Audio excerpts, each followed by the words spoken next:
So next it is, हम अगला देखते हैं नेक्स्ट। नेक्स्ट का मतलब होता है NEXT, नेक्स्ट। नेक्स्ट का मतलब होता है अगला। अगला क्या होगा? नेक्स्ट इट इज़, अगला। अब वैसे ही मैंने बोला नेक्स्ट के बाद नेक्स्ट क्या होगा, तो नेक्स्ट इट इज़ अगला देख रहे हैं हम लोग नंबर। नंबर, नंबर जो होता है संख्याएं होती हैं। 1 2 3 4 5 6 7 8 9 10 11 12 13 14 15, ये सारे क्या है? नंबर्स हैं। वन वन डिजिट का नंबर है, नाइन नाइन डिजिट का नंबर है, 12 जो है 2 डिजिट का नंबर है, 2 डिजिट का नंबर है, 24 भी 2 डिजिट का नंबर है, 98 भी 2 डिजिट का नंबर है। लेकिन जैसे ही मैंने बोला 123, तो ये 3 डिजिट का नंबर हो गया। 243 3 डिजिट का नंबर हो गया। 892 3 डिजिट का नंबर हो गया। 999 3 डिजिट का नंबर हो गया। पैटर्न, जब भी हम नंबर्स में कई ऐसे प्रॉब्लम देखते हैं, क्वेश्चन देखते हैं जिसमें एक पैटर्न फॉलो होता है। पैटर्न का मतलब है कि एक ही पैटर्न में सब कुछ चल रहा हो। 2 के बाद यदि 4 है, 4 के बाद यदि 6 है, तो ये 6 के बाद 8 होगा, यही पैटर्न है। 8 के बाद 10 होगा, 10 के बाद 12 होगा, ये एक पैटर्न होता है। तो जो नंबर एक पैटर्न पे चलता है, सेम पैटर्न हमें नंबर पैटर्न, इसी तरह हम लोग बोलेंगे नंबर पैटर्न। तो नंबरिंग भी एक पैटर्न पे चलता है। 2 4 6 8, अगले वाला खाली जगह दे देगा, मिसिंग फिगर। आप यहाँ पे क्या भरना है, भरे हो आप उसको। तो 2 4 6 के बाद क्या होना चाहिए? 8 होना चाहिए।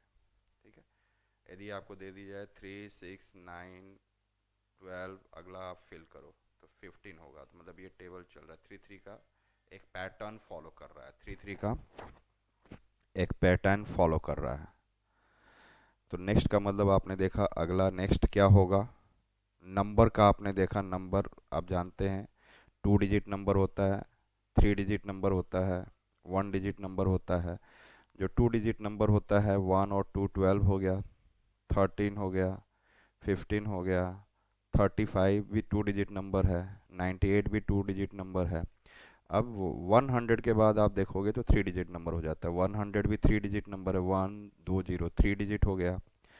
और 124 3 डिजिट हो गया, 123 3 डिजिट हो गया, 435 3 डिजिट हो गया, 729 3 डिजिट हो गया, 824 3 डिजिट हो गया, 961 3 डिजिट हो गया, 999 3 डिजिट, 999 तो 3 डिजिट।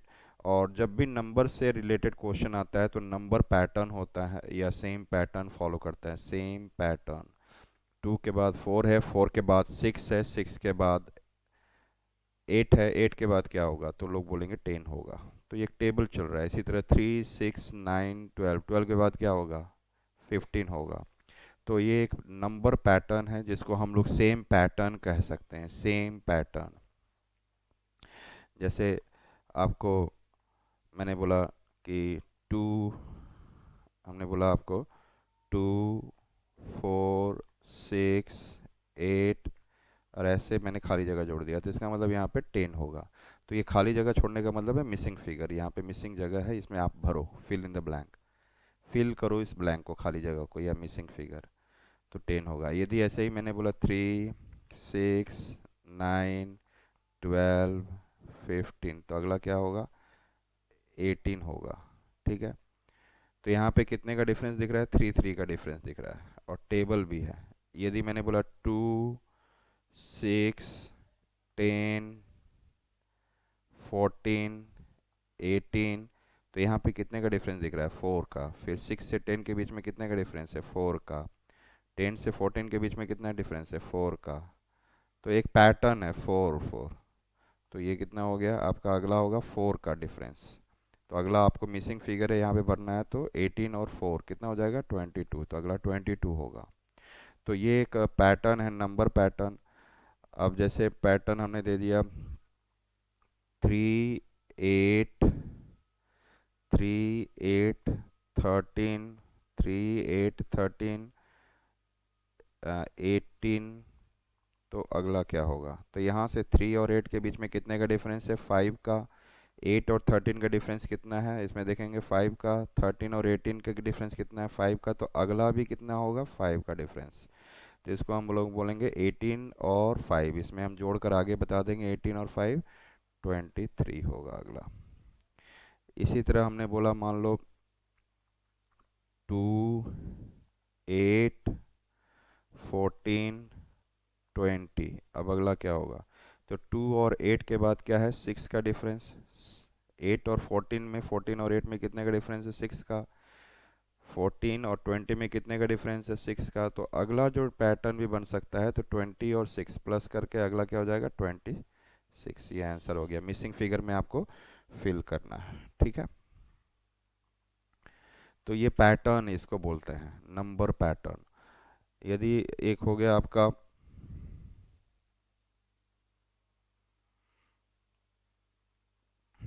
अगला है 2, फिर 4, फिर 7, फिर 11, फिर 16। तो अगला क्या होगा? तो ये पैटर्न को पहचानना है आपको। 2 के बाद 4 कितना नंबर है? 2 का डिफरेंस। 4 से 7 का डिफरेंस कितना है? 3 का डिफरेंस। 7 से 11 का डिफरेंस कितना है? 4 का डिफरेंस। तो 11 से 16 का कितना डिफरेंस दिख रहा है? 5 का डिफरेंस। तो अगला क्या होगा? 6 का डिफरेंस। लगातार एक एक, 2, 3, 4, 5, अगला 6 का डिफरेंस होगा। तो 16 में 6 आप जोड़ दोगे तो कितना हो जाएगा? 22। तो अगला आंसर हो जाएगा 22। मिसिंग फिगर को आप फिल करें। तो ये एक पैटर्न है, इसको नंबर पैटर्न कहते हैं। तो आपने क्या देखा? नंबर। नेक्स्ट का मतलब अगला क्या होगा? पैटर्न। नंबर पैटर्न आपको समझ में आ गया। सेम पैटर्न, नंबर पैटर्न क्या फॉलो करता है? Same pattern. और एक मिसिंग फिगर होता है, उसको आपको भरना होता है। वर्ड्स। वर्ड्स का मतलब जानते हैं आप? इवेंट्स मतलब किसी चीज़ का होना। इवेंट क्या कहते हैं? किसी चीज़ का होना। जैसे आपका सगन एक इवेंट है, यस। जागरण एक इवेंट है। मैरिज एक इवेंट है। स्कूल में कोई फंक्शन हो रहा है तो वो इवेंट है। इवेंट्स। Alphabet set. अल्फ़ाबेट का भी एक सेट बेस्ड क्वेश्चन होता है, अल्फ़ाबेट सेट करके। तो अल्फ़ाबेट और अल्फ़ाबेट आप जानते हो कि आपको अल्फ़ाबेट में क्या होता है? ए से लेकर जेड तक लेटर्स होते हैं, और वहाँ पे कुछ चीज़ों को रिकॉग्नाइज करना है। रिकॉग्नाइज का मतलब पहचान करना है। रिकॉग्नाइज का मतलब क्या है? रिकॉग्नाइज्ड। रिकॉग्नाइज्ड मतलब पहचान करना। रिकॉग्नाइज का मतलब क्या होता है? पहचान करना। रिकॉग्नाइज का मतलब क्या होता है? पहचान करना। और रिलेटेड मतलब उस चीज़ से संबंधित। रिलेटेड मतलब जैसे रिलेटिव्स को बोलते हैं संबंधी, आपके जो संबंधी हैं, रिलेटिव्स हैं, उसी वर्ड से यहाँ पे रिलेटेड। रिलेटेड मतलब उस चीज़ से। आपको मैथ्स से रिलेटेड सारी पढ़ाई करनी चाहिए, तो एनिस बेटा चाहे कोई भी हो तो उससे रिलेटेड ही पढ़ाई करना। तो रिलेटेड का मतलब उसी से रिलेटेड, संबंधित। आपको तब आप जाके टेबल पढ़ो, जाके मल्टीप्लाई सीखो, एडिशन सीखो, जोड़ना सीखो, माइनस करना सीखो। तो ये क्या हो जाएगा? एडिशन माइनस करना, ये इसी से रिलेटेड। Find similarity. फाइंड मतलब खोजो, सिमिलरिटी एक जैसा। Find similarity.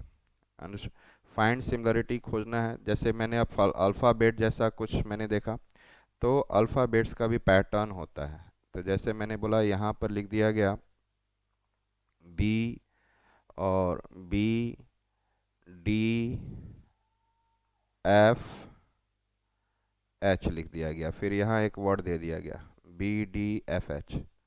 फिर यहाँ पे दे दिया गया आपको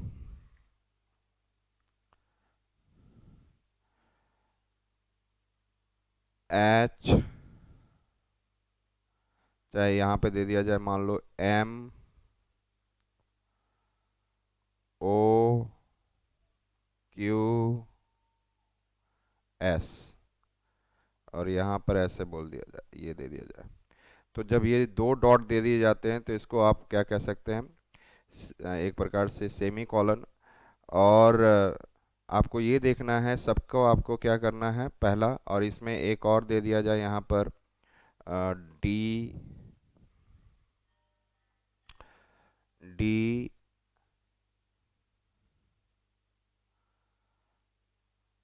डी, एफ, एच, जे। तो बताओ कि अगला यहाँ मिसिंग फिगर क्या होगा?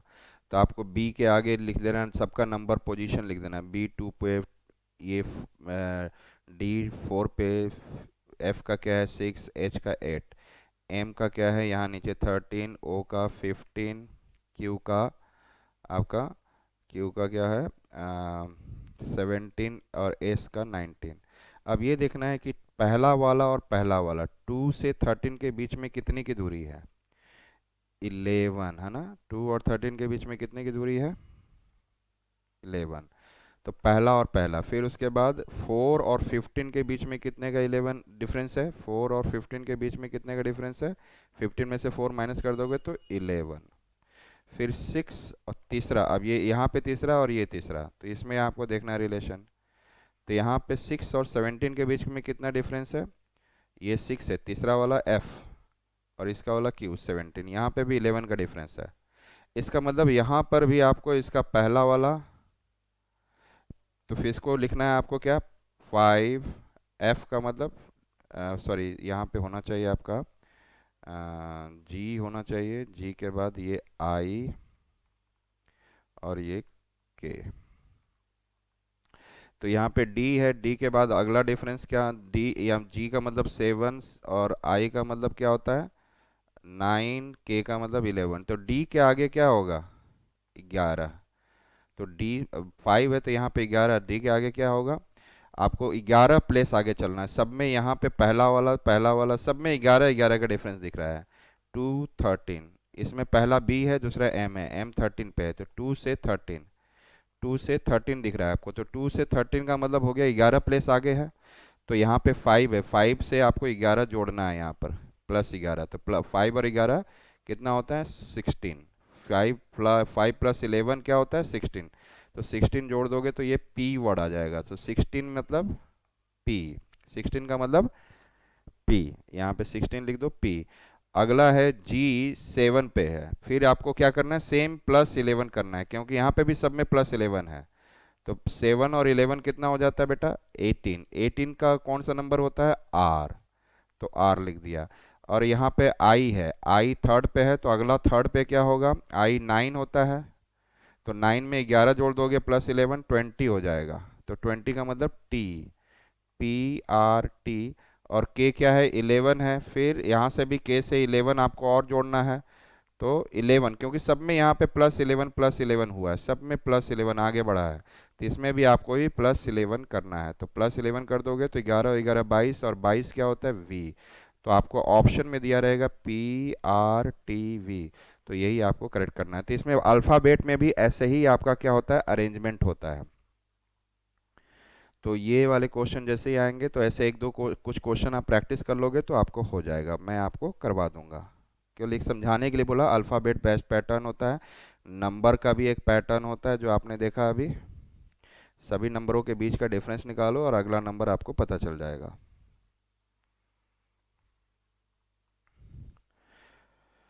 मतलब आपने एक सिमिलरिटी, इधर भी एक सिमिलरिटी देख लिया, जैसे इसमें इस क्वेश्चन में आपने क्या देखा, इस क्वेश्चन में आपने यही देखा कि जो इधर सिमिलरिटी है वही इधर भी आपको सिमिलरिटी करना है। यहाँ पे आपको 2 बार ऐसे कॉलन दिखा रहा है ऐसे ऐसे, तो इसका मतलब है कि इसके इधर जो जैसा दिख रहा है इसके इधर भी हमें वैसा ही करना है। इसके इधर लेफ्ट साइड में क्या दिख रहा है 11 11 ज़्यादा दिख रहा है, 11 11 सब में, तो आपको वही +11 सब में करना है। सिमिलरिटी, क्या सिमिलरिटी है वो आपको फाइंड करना है, तो यही चीज़ आपको मैंने बोला फाइंड सिमिलरिटी, है ना। एनालॉजी होता है, इसको बोलते हैं एनालॉजी। एनालॉजी में जैसे आपको सिमिलरिटी हमें पता लगाना था कि इधर क्या सिमिलरिटी है सिमिलरिटी, तो एनालॉजी वर्ड जब भी आ जाए तो देखना इसका मतलब क्या होता है फाइंड सिमिलरिटी एन, ठीक है।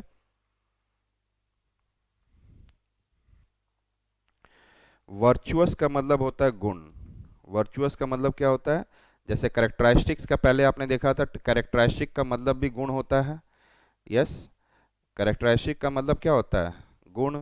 ट्रेट्स एक वर्ड पहले भी आप पढ़े होंगे और पढ़ोगे भी बेटा, ट्रेट्स का TRAITS, उसका मतलब भी गुण होता है। गुण मतलब आपके अंदर क्या क्या क्वालिटी है, तो पहले भी वर्चुअस का मतलब गुण होता है, क्वालिटी मतलब गुण होता है, करेक्टरिस्टिक्स का मतलब भी आपके अंदर क्या क्या गुण है, क्वालिटी का मतलब भी आपके अंदर क्या क्या गुण है। समझ में आ गया, गुण मतलब आपके अंदर अच्छाई क्या क्या है।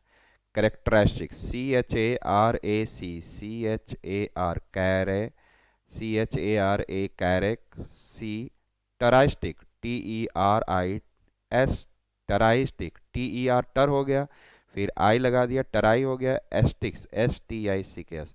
तो आपने पढ़ा होगा, आपको एक ही साथ पढ़ना है, करेक्टरिस्टिक्स। फिर ट्रेट्स, TRAITS, ट्रेट्स का मतलब भी गुण होता है। फिर वर्चुअस का मतलब भी गुण होता है। डरना नहीं है, पढ़ते जाना बेटा, धीरे धीरे आप 8-10 बार करोगे तो आपको अपने आप ही आने लग जाएगा। ठीक है। वर्चुअस का मतलब भी गुण होता है।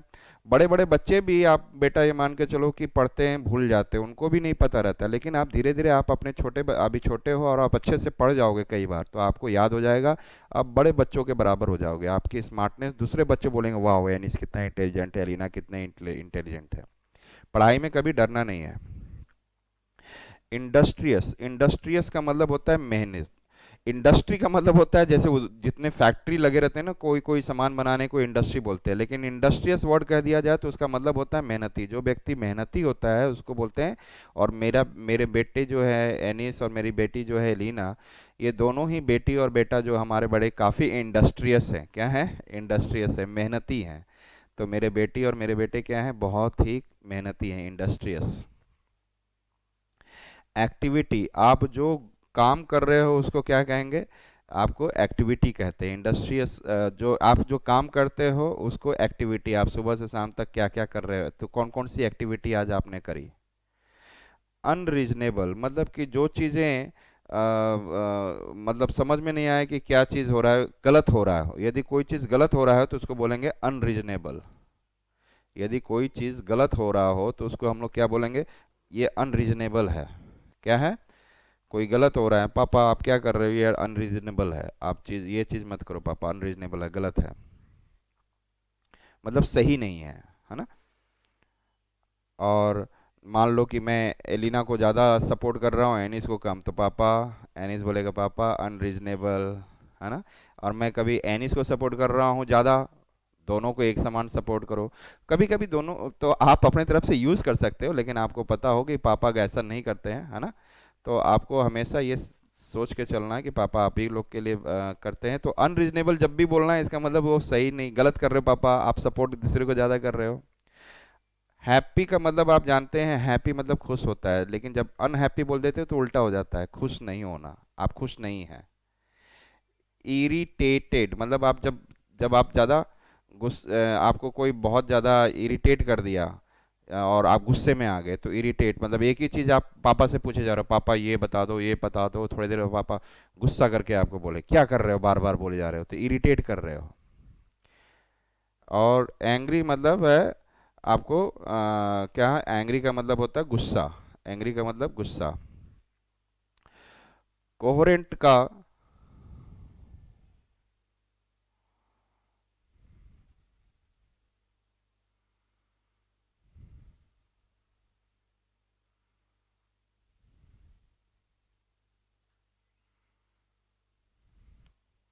कोहेरेंट का मतलब होता है,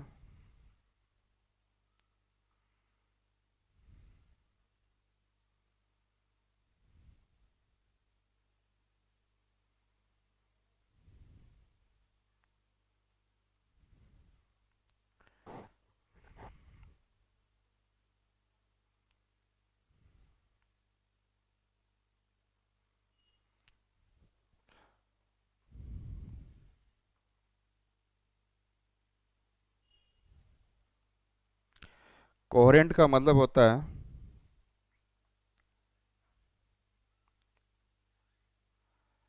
कोई चीज़ आपको बहुत अच्छे से क्लियर समझा दिया जाए और आप उसको इजीली समझ लो। Clear and easy to understand, clear भी हो, अच्छे से क्लियर है, आपको पूरा क्लियर दिमाग में हो गया, और बहुत आसान भी हो, तो उसको बोलेंगे और वो समझ में आ जाए, तो clear and easy to understand को बोलेंगे कोहेरेंट। काफ़ी कोहेरेंटली आपने मुझे समझा दिया, कोहेरेंट है, it is way highly coherent. तो कोई चीज़ बहुत ही ज़्यादा कोहेरेंट हो, इजी टू अंडरस्टैंड हो, क्लियर हो, तो उसको हम लोग बोलेंगे clear and easy to understand, coherent. Consistent, consistent, consistent, consistent. यदि कंसिस्टेंट कहने का मतलब होता है जब आप किसी चीज़ को लगातार डेली करो, कंसिस्टेंटली आप कर रहे हो। आज कल भी सुबह 7 बजे उठ के पढ़ने लग गए, फिर परसों भी सुबह 7 बजे उठ के पढ़ने लग गए, डेली आप सुबह 7, तो इसको बोलेंगे कंसिस्टेंट। बीच में एक दिन भी रुक गए तो इसका मतलब कंसिस्टेंट नहीं है। क्लेमोर, क्लेमोर आपको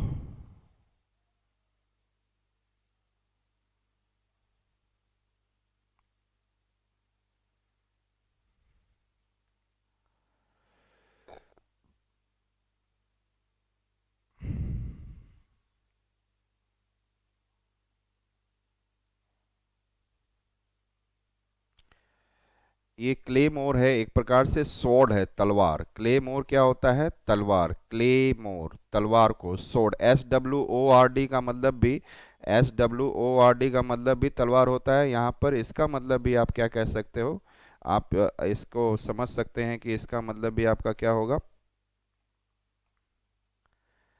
यदि आप क्लेमोर, इसका मतलब क्या है आपका? सोड। दोनों, SWORD, सोड का मतलब भी तलवार होता है, क्लेम और मोर का भी तलवार, एक अलग ढंग का बहुत अच्छा तलवार बनना। तो क्ले मोर आप समझ चुके हैं कि क्ले मोर क्या होता है? सोड होता है। यहाँ पे भी सोड का मतलब तलवार। क्लब, क्लब आप ये जाने कि जहाँ पे बहुत सारे एक साथ आते हैं क्लब, तो एक साथ मिल जाते हैं, क्लब टुगेदर बोलते हैं, क्लब टुगेदर। और एक ताश के पत्ते में भी क्लब होता है जिसको चिड़ी का पत्ता कहा जाता है, लेकिन यहाँ पर क्लब जो है एक साथ मिलना, क्लब टुगेदर। सारी बर्ड्स उड़ते उड़ते एक जगह मिल गए, club together. Club, CLUB, club, club together. X का मतलब ये होता है कि वो, एक्स का मतलब एक कुल्हाड़ी कहते हैं, एक्स एक वो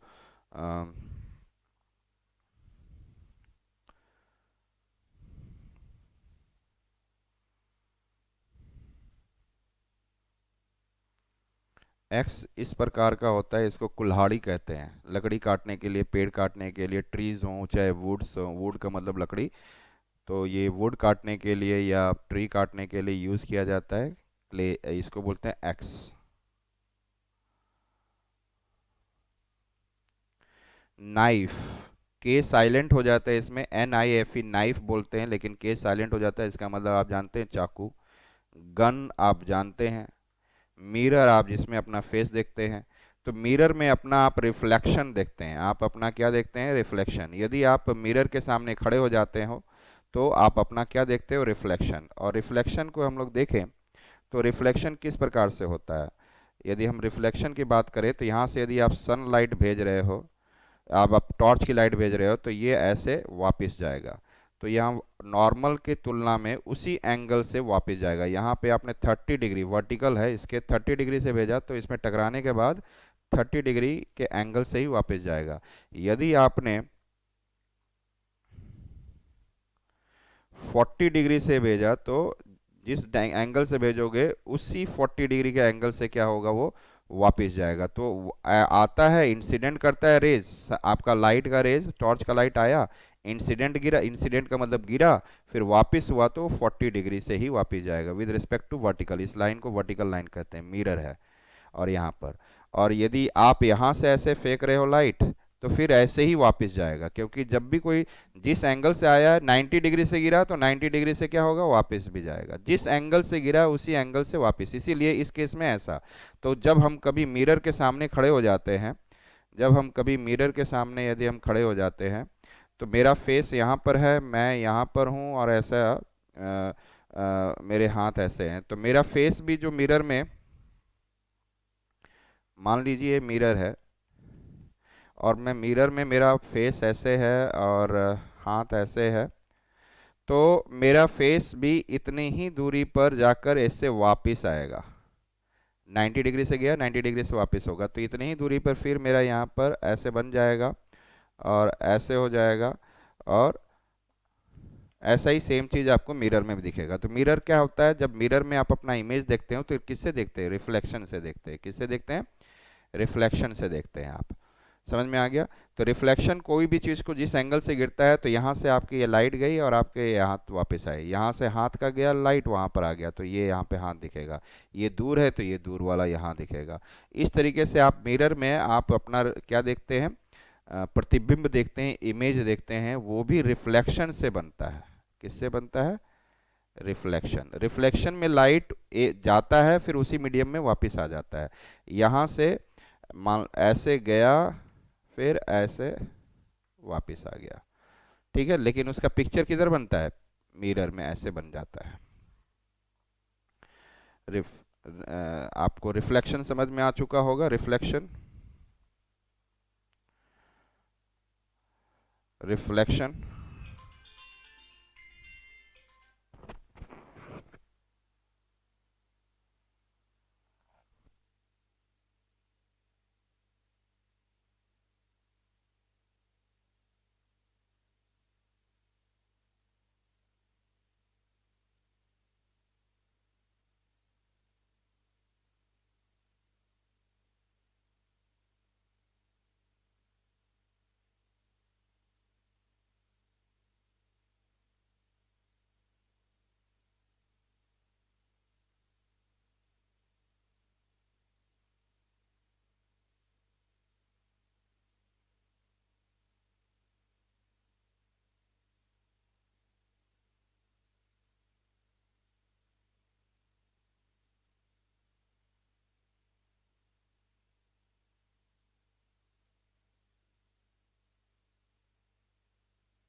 सो रिफ्लेक्शन आपको क्लियर हो चुका होगा। रिफ्लेक्शन क्या होता है? कंडक्शन। कंडक्शन क्या होता है कि कंडक्शन जैसे कोई भी चीज़ को लोहा कंडक्ट करता है, हीट को भी और करंट को भी। यदि आप एक लोहे को लेकर करंट के तार को छुआओगे तो उसमें करंट फ्लो होकर आपके हाथ में झटका मार देगा। तो इसका मतलब है कि हीट को, इलेक्ट्रिसिटी को कंडक्ट करता है। तो कंडक्ट करता है तो इसका मतलब गुड कंडक्टर है।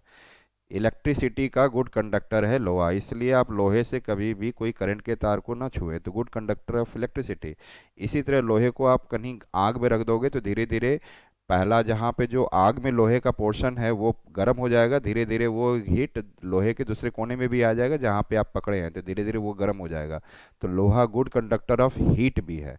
तो कंडक्शन में क्या होता है कि चीज़ें जो हैं पार्टिकल्स के द्वारा वो धीरे धीरे हीट फ्लो कर जाती हैं, गर्म हो जाती हैं वाइब्रेट करते हुए।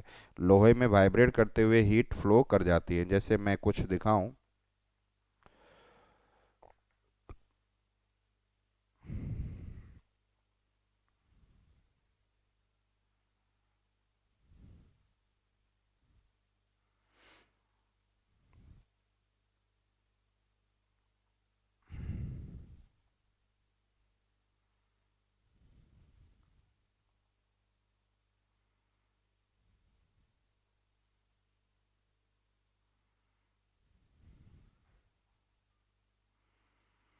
आप जैसे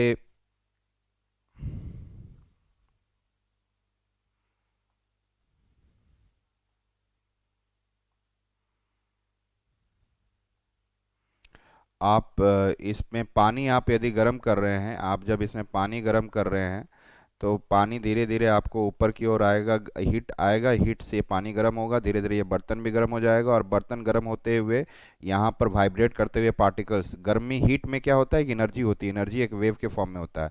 गर्म करते करते करते दिख रहा है लाल होते जा रहा है, धीरे धीरे आपके हाथ तक पहुँच जाएगा और आपका हाथ गर्म हो जाएगा और आप छोड़ देंगे बर्तन। इसीलिए कभी आप क्या देखते हैं कि बर्तनों पर क्या देखते हैं, वो प्लास्टिक का और रबड़ का कुछ लगा देते हैं जिससे पकड़ते हैं, वो गर्म नहीं होता है, क्योंकि plastic good conductor of heat नहीं होता है, हीट को आगे नहीं बढ़ने देता है। लेकिन यहाँ पर इसको बोलते हैं कंडक्शन। शायद आपको समझ में आ चुका है कंडक्शन क्या होता है। कंडक्शन, कंडक्टर मतलब गुड कंडक्टर ऑफ हीट।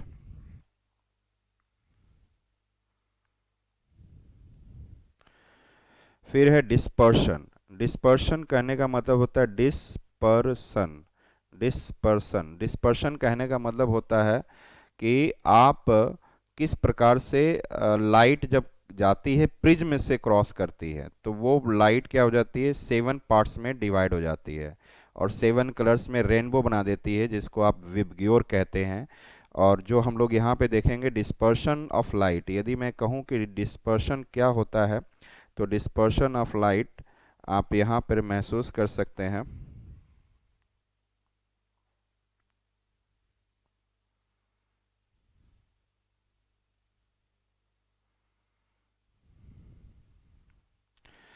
यहाँ पे क्या देख रहे हैं कि यहाँ से सनलाइट जो है, यहाँ से सनलाइट जा रही है, चाहे कोई भी लाइट जा रही है, और ये एक प्रिज्म है, शीशे का प्रिज्म है, और यहाँ से जाते ही ये सनलाइट आपको देखेंगे तो विबग्योर, ये वी इंडिगो, विबग्योर मतलब violet, indigo, blue, green, yellow, orange, red.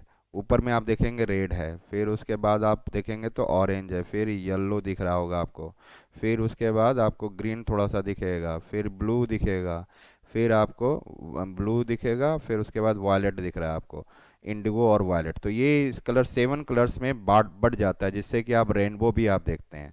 Rainbow में भी क्या होता है कि वाटर के ड्रॉपलेट्स हवा में होते हैं, ये वाटर क्या है, वाटर ड्रॉप्स। जब हवा में वाटर ड्रॉप्स होते हैं और सन का लाइट आता है, तो सनलाइट इससे जाकर 7 कलर्स में बढ़ जाता है। यहाँ पर भी आप क्या देख रहे हैं, सनलाइट को क्या है, प्रिज्म से क्रॉस होने से डिस्पर्स हो जा रहा है। तो इस फिनोमिना को, इस घटना को क्या कहेंगे, डिस्पर्शन। जब लाइट जब प्रिज्म से क्रॉस करता है तो 7 कलर्स में क्या हो जाता है, डिस्पर्स हो जाता है, डिस्पर्सन। 7 कलर्स में क्या हो गया, डिस्पर्स हो गया।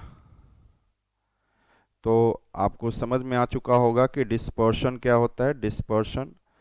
अगला है डिस्पर्स, रिफ्लेक्शन समझ में आ चुका होगा कि आप जो अपना इमेज देखते हो वही इमेज है, और वो डायरेक्ट मिरर होता है, मिरर से टकराकर वापस होता है। तो जो आपके घर में मिरर होता है वो रिफ्लेक्शन के लिए यूज़ होता है।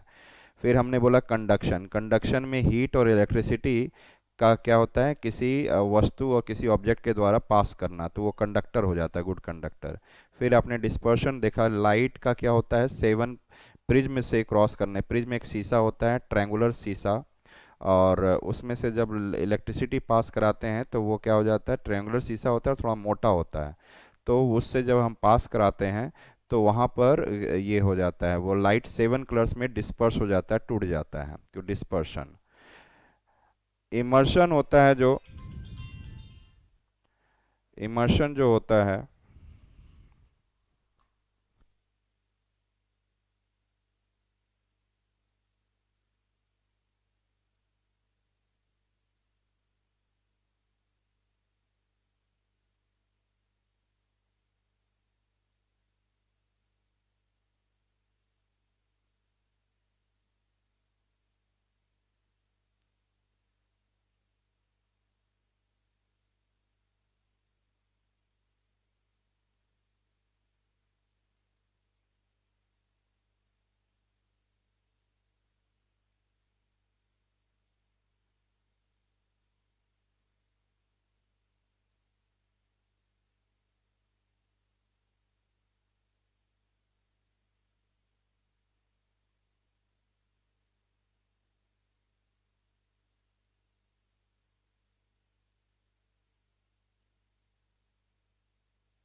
इमर्शन, इम इमर्सन। इमर्शन का मतलब होता है जो पानी में डूबना, पूर्ण रूप से डूबना।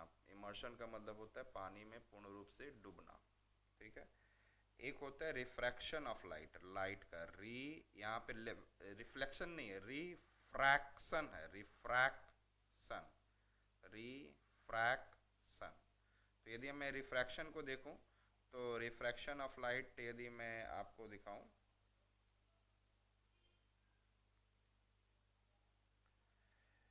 जैसे ही मान लीजिए एयर है और एक मोटा ग्लास है, फिर एयर है। तो जब ये एयर जो है हवा होता है और ग्लास जो होता है मोटा होता है, तो इसकी डेंसिटी, ग्लास की डेंसिटी ज़्यादा होती है। ग्लास की डेंसिटी क्या होती है? ज़्यादा होती है, और एयर की डेंसिटी कम होती है। तो जब मान लीजिए कि एक लाइट आ रही है, ऐसे लाइट आ रहा है और यहाँ पे गिरा, तो यहाँ पर आपको एक परपेंडिकुलर लाइन खींच दें। इस जब भी किसी चीज़ के लिए लाइन आप ऐसे हॉरिजॉन्टल होता है और ऐसे लाइन खींच देंगे तो उसको परपेंडिकुलर कहेंगे। तो ये आपका हॉरिजॉन्टल है, और ऐसे आपने जो लाइन खींचा है उसको वर्टिकल बोलते हैं। और जो आपने लाइन ऐसे, जब लाइट ऐसे आ रही है, तो लाइट ऐसे आ रही है, तो जैसे ही वो ग्लास में घुस रही है लाइट, तो ग्लास में घुसकर थोड़ी सी टेढ़ी हो गई, ग्लास में घुसकर थोड़ी सी टेढ़ी हो जाती है। तो टेढ़ा होना थोड़ा सा डिफ्लेक्शन हो गया। क्या हो गया? डिफ्लेक्शन हो गया। मतलब वो जब कम डेंसिटी से ज़्यादा डेंसिटी में जाती है, तो लाइट जो है वर्टिकल, जिसको इसको नॉर्मल लाइन बोलते हैं, उसके तरफ मुड़ जाती है। तो ऐसे हो गया। फिर अब डेंसर मतलब ग्लास से अब फिर हवा में जा रही है। अब ग्लास जो है इतना मोटा था, हवा ऐसा आया, लाइट ऐसा आया हवा में, फिर उसके बाद जैसे ही ग्लास में घुसा तो थोड़ा सा डिफ्लेक्ट हो गया, थोड़ा सा मुड़ गया। तो इस मुड़ने को हम लोग क्या करते हैं? रिफ्रैक्शन। फिर उसके बाद ये दोबारा यहाँ पे फिर ये अब यहाँ से ग्लास से किस में जा रहा है? हवा में। तो दोबारा यहाँ पे हॉरिजॉन्टल लाइन खींचेंगे और वर्टिकल लाइन। तो यहाँ पे फिर वर्टिकल लाइन से ये दूर जा रहा है, तो ये दूर मुड़ गया। अब तो जैसे लाइट आया था तो वैसे ही वापस जा रहा है। तो ये जब एक मीडियम से दूसरे मीडियम में जाता है, तो ये जो डिफ्लेक्शन होता है उसी को रिफ्रैक्शन कहते हैं, इसी को रिफ्रैक्शन कहते हैं। तो हमारा जो इसी रिफ्रैक्शन की वजह से कभी कभी हम लोग जब स्टार्स को देखते हैं, तो स्टार्स से जो लाइट आती है, तो ऊपर में स्पेस में कभी कभी डेंसिटी बदलते रहती है, डेंसिटी बदलती रहती है। इसलिए जब वहाँ से सनलाइट आती है, तो कभी लाइट, जब स्टार्स हम आसमान में देख रहे हैं, सपोज करिए कि हम क्या देख रहे हैं, स्टार्स जब आसमान में देखते हैं, तो और हम अर्थ पे खड़े हैं, और अर्थ पे हम खड़े हैं, और यहाँ पर आप मान लीजिए कि हमारा क्या है? स्टार है।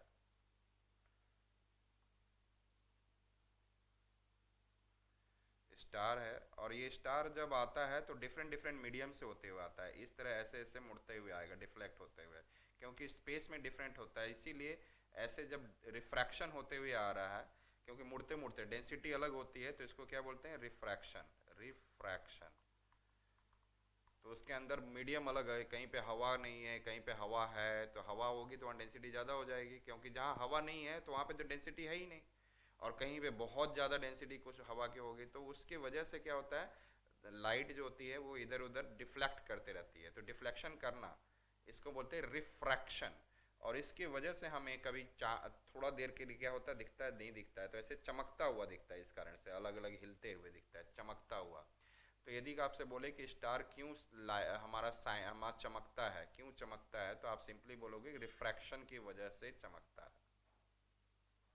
कभी आप बाल्टी में, यदि आप कोई बाल्टी में पानी रखा हुआ है और आप ऐसे लकड़ी डालते हो, तो लकड़ी ऐसे टेढ़ा दिखता है, आपको ऐसे दिखेगा टेढ़ा।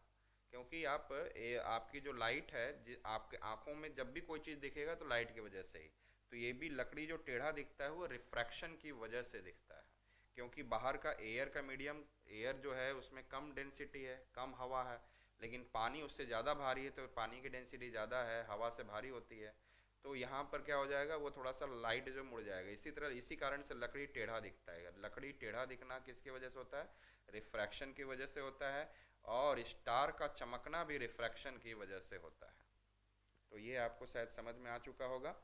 तो हम लोग अगला देखते हैं। तो आपको रिफ्रैक्शन भी क्लियर हो गया। एप्रेशिएशन। एप्रेशिएशन, एप्रिसिएशन का मतलब होता है जब आपको कोई अप्रिशिएट करे, आपकी बड़ाई करे, वाह बेटा आइनिस मेरा बहुत अच्छा कर लिया, मेरी बेटी एलिना बहुत अच्छा कर ली। तो जब आपको कोई बड़ाई करे तो उसको बोलते हैं एप्रिसिएशन। तो आप बोलोगे कि थैंक्स। आप जब आपको कोई बड़ाई करेगा तो थैंक्स कहोगे, यस थैंक यू। हाँ। तो इसको बोलते हैं कि अच्छा अरे यार ये लड़का को देखो हम लोग अप्रिशिएट कर रहे हैं और ये अच्छे से थैंक यू भी बोल दे रहा है। तो अप्रिसिएशन करना मतलब आपकी बड़ाई करना। आप भी किसी की बड़ाई कर सकते हो, अप्रिसिएशन कर सकते हो। एनिस एलिना की अप्रिसिएशन कर सकता है, कोई काम कर रहा है। एलिना एनिस की अप्रिसिएशन कर सकते हैं। इससे क्या होता है आपस में और प्यार बढ़ता है जब आप किसी को अप्रिसिएशन करते हो। साथ में रिवार्ड, रिवार्ड का मतलब होता है आपको कोई प्राइज़ देना।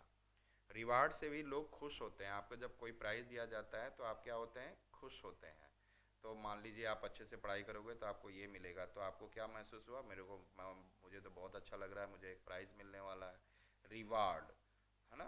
कोई चीज़ का रिवार्ड मिलना मतलब आपको खुशी देता है उस चीज़ के लिए।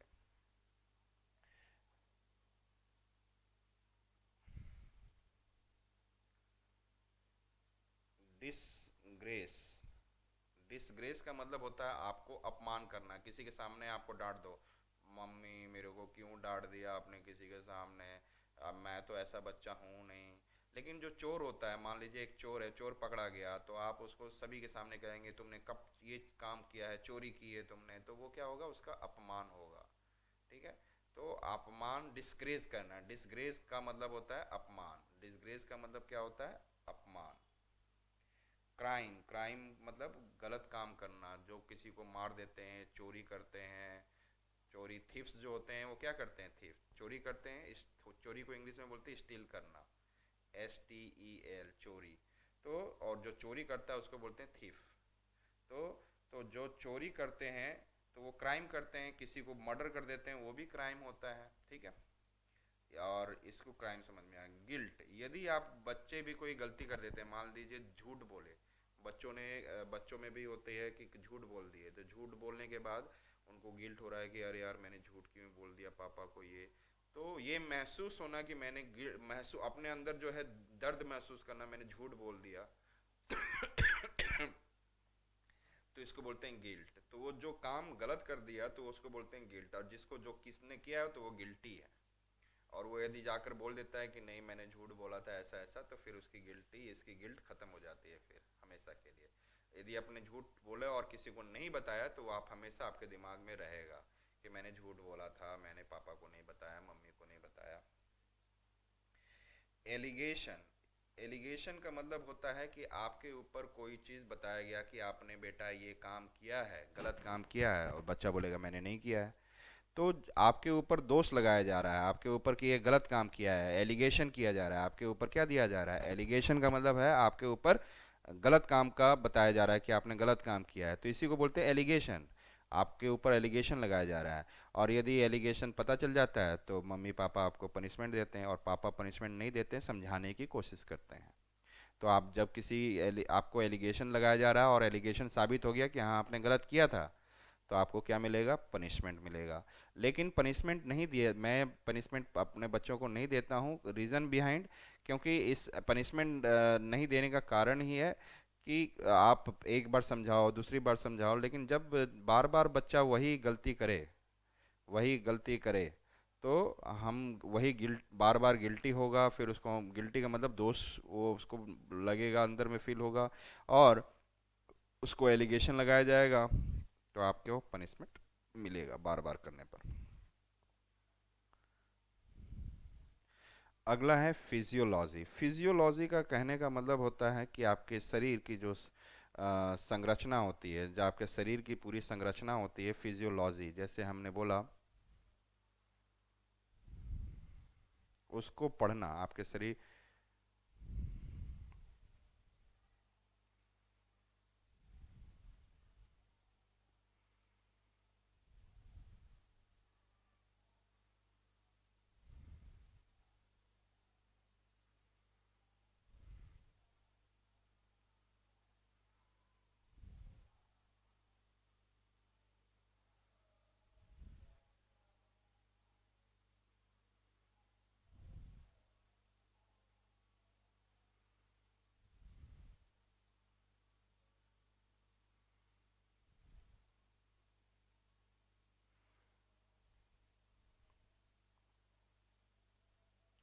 आपके शरीर की संरचना के जानकारी, तो ये हम क्या कर रहे हैं आपका, अभी मैं अभी जो आपका देख रहा हूँ कि आपके शरीर में जैसे खून कैसे बहता है, हमारे शरीर में खून कैसे बह रहा है, तो ये ब्लड प्रेशर कैसे बन रहा है, तो ये खून के बहाव को देखा जाता है। देख रहे हैं, यदि प्रेशर ज़्यादा बढ़ता है तो जो नसें हैं वो फूल जाती हैं। तो ये हम ब्लड प्रेशर को देख रहे हैं। तो ये शरीर के फिजियोलॉजी की बात कही जाती है। ये हम देख रहे हैं कि जब आप खाना खाते हो तो वो खाना आपके शरीर में कैसे आ रहा है। ठीक है, आपके ऑसोफेगस पाइप है, उसके बाद स्टमक में आपको खाना आता है। ये हम देखेंगे कि आपके जो हार्ट की जो फंक्शनिंग होती है, जब कभी हार्ट जैसे सिकुड़ता है फिर उसके बाद फूलता है, तो कंप्रेस होता है और फैलता है। तो हार्ट का सिकुड़ना और फैलना जो होता है वो किस तरीके से होता है, तो जैसे यहाँ पे हार्ट में खून जाता है और बाहर आता है, हार्ट में खून जाता है फिर बाहर आता है। तो हार्ट का फंक्शनिंग कैसे हो रहा है।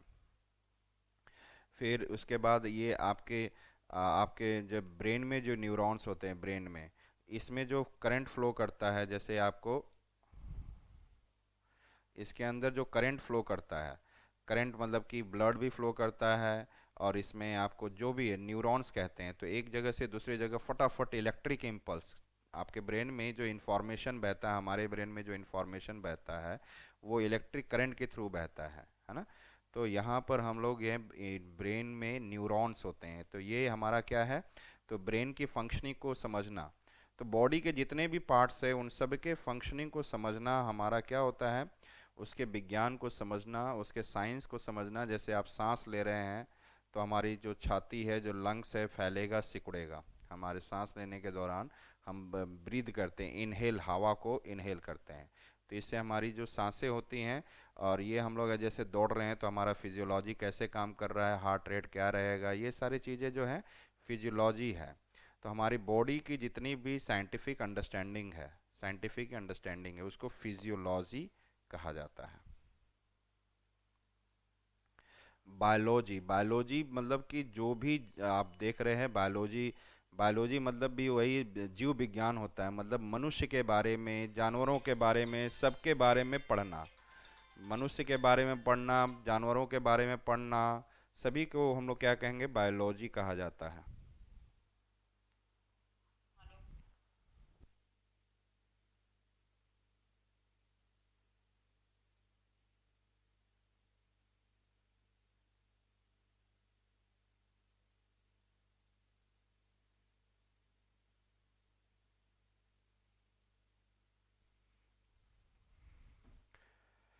सो बायोलॉजी का मतलब है कि आप जानवरों के बारे में जानना, उनके कैसे बॉडी फंक्शन करते हैं, चाहे सेल्स के बारे में, उनके सेल्स के बारे में, छोटे छोटे सेल्स होते हैं, टिश्यूज, सेल्स से मिलकर टिश्यूज बनते हैं, टिश्यू से, ये सभी चीज़ों के बारे में जानना।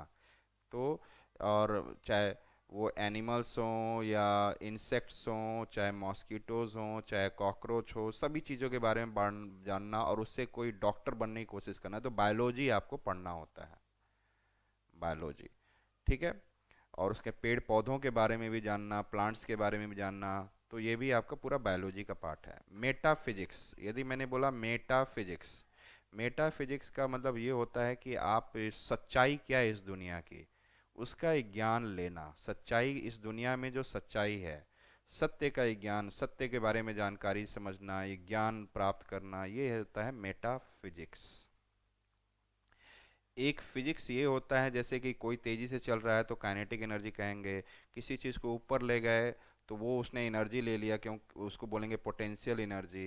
ठीक है, तो ये सारी चीज़ें जो हैं आपको फिजिक्स में बहुत सारी चीज़ें हैं, जैसे कि कितनी दूरी पर स्टार्स हैं, क्यों ये रिफ्लेक्शन है, ये रिफ्रैक्शन आपने पढ़ा, फिर लाइट का डिस्पर्शन 7 कलर्स में पढ़ा, ये सारी चीज़ें जो भी है, साउंड के बारे में पढ़ रहे हैं, इंफ्रासोनिक, जो साउंड हम लोग सुन सकते हैं वो सोनिक होता है, उसकी फ्रीक्वेंसी को सोनिक कहते हैं, और जो हम लोग नहीं सुन सकते हैं तो उसको इंफ्रासोनिक कहते हैं, और जो हमारे सुनने से भी ज़्यादा होता है उसको अल्ट्रासोनिक, ये सब फिजिक्स है।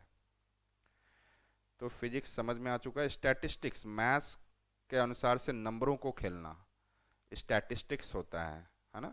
तो इतना फिलहाल समझे। मैथमेटिक्स, जो नंबर से आप खेलते रहते हैं डिफरेंट डिफरेंट चैप्टर्स में। फिलॉसफी, फिलॉसफी होता है दर्शन, कि आप मतलब दार्शनिक रूप से भगवान के बारे में बात करना, रिलीजन के बारे में बात करना, कुछ ये कर्म करने चाहिए, अच्छे काम करने चाहिए, बुरे काम नहीं करने चाहिए। और अब सभी लोग अपने अपने धर्म की फिलॉसफी बताते हैं। सभी लोग यही बताते हैं, चाहे हिंदू के धर्म हो, चाहे मुस्लिम धर्म हो, चाहे क्रिश्चियन वाले हों धर्म, या सिख के धर्म हो, गुरु नानक देव, जितने भी लोग हैं, चाहे बुद्धिज़्म है, सब एक ही चीज़ सिखाते हैं कि आपको अच्छे से रहना है, आपको अपनी ज़िंदगी में जो काम करना अच्छा करना है, गलत काम नहीं करना है ना। तो ये सारी चीज़ें बताती हैं। तो सभी धर्म तो एक ही चीज़ें के बारे में बताते हैं, अच्छे काम के बारे में। इंडो इंडोलेंस, है ना। इंडोलेंस तो आलस होना। इंडिया वाले में क्या है, आलस, ऐसे याद करा रहा हूँ। आलस मतलब होना या लेजी होना। इंडोलेंस का मतलब इंडोलेंस। यदि आप इंडोर इंडोर गेम होता है ना जो घर के अंदर खेलते हैं, वो खेलते खेलते आप क्या हो जाओगे, लेजी हो जाओगे। तो लेजी लगता है, आलस लगता है, नहीं करना मैं अंदर वाला नहीं, मुझे बाहर वाला गेम खेलना है। तो इंडोलेंस से याद करेंगे क्या होना, लेजी होना। इंडोलेंस का मतलब लेजी होना और काम करने की मन नहीं करना। इंडोलेंस का मतलब क्या है, लेजी होना। वर्क वर्क का मतलब क्या होता है, काम। वर्क का मतलब काम। क्या बोलेंगे हम, वर्क का मतलब काम।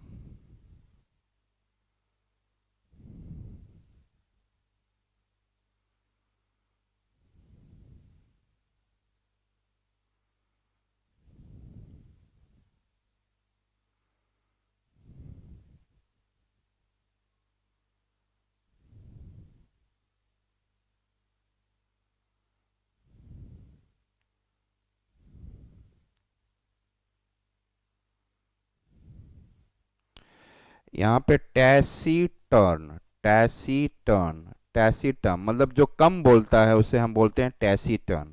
जैसे आपके पापा क्या है, कम बोलने वाले, तो कहीं पे जाते हैं तो कम बोलते हैं। मेरा एनिस बेटा बहुत बोलता है, एलिना भी बहुत बोलती है, लेकिन आपके पापा क्या बोलते हैं, कम बोलते हैं, तो इनको बोलते हैं टैसीटर्न। जो कम बोलते हैं वो टैसीटर्न।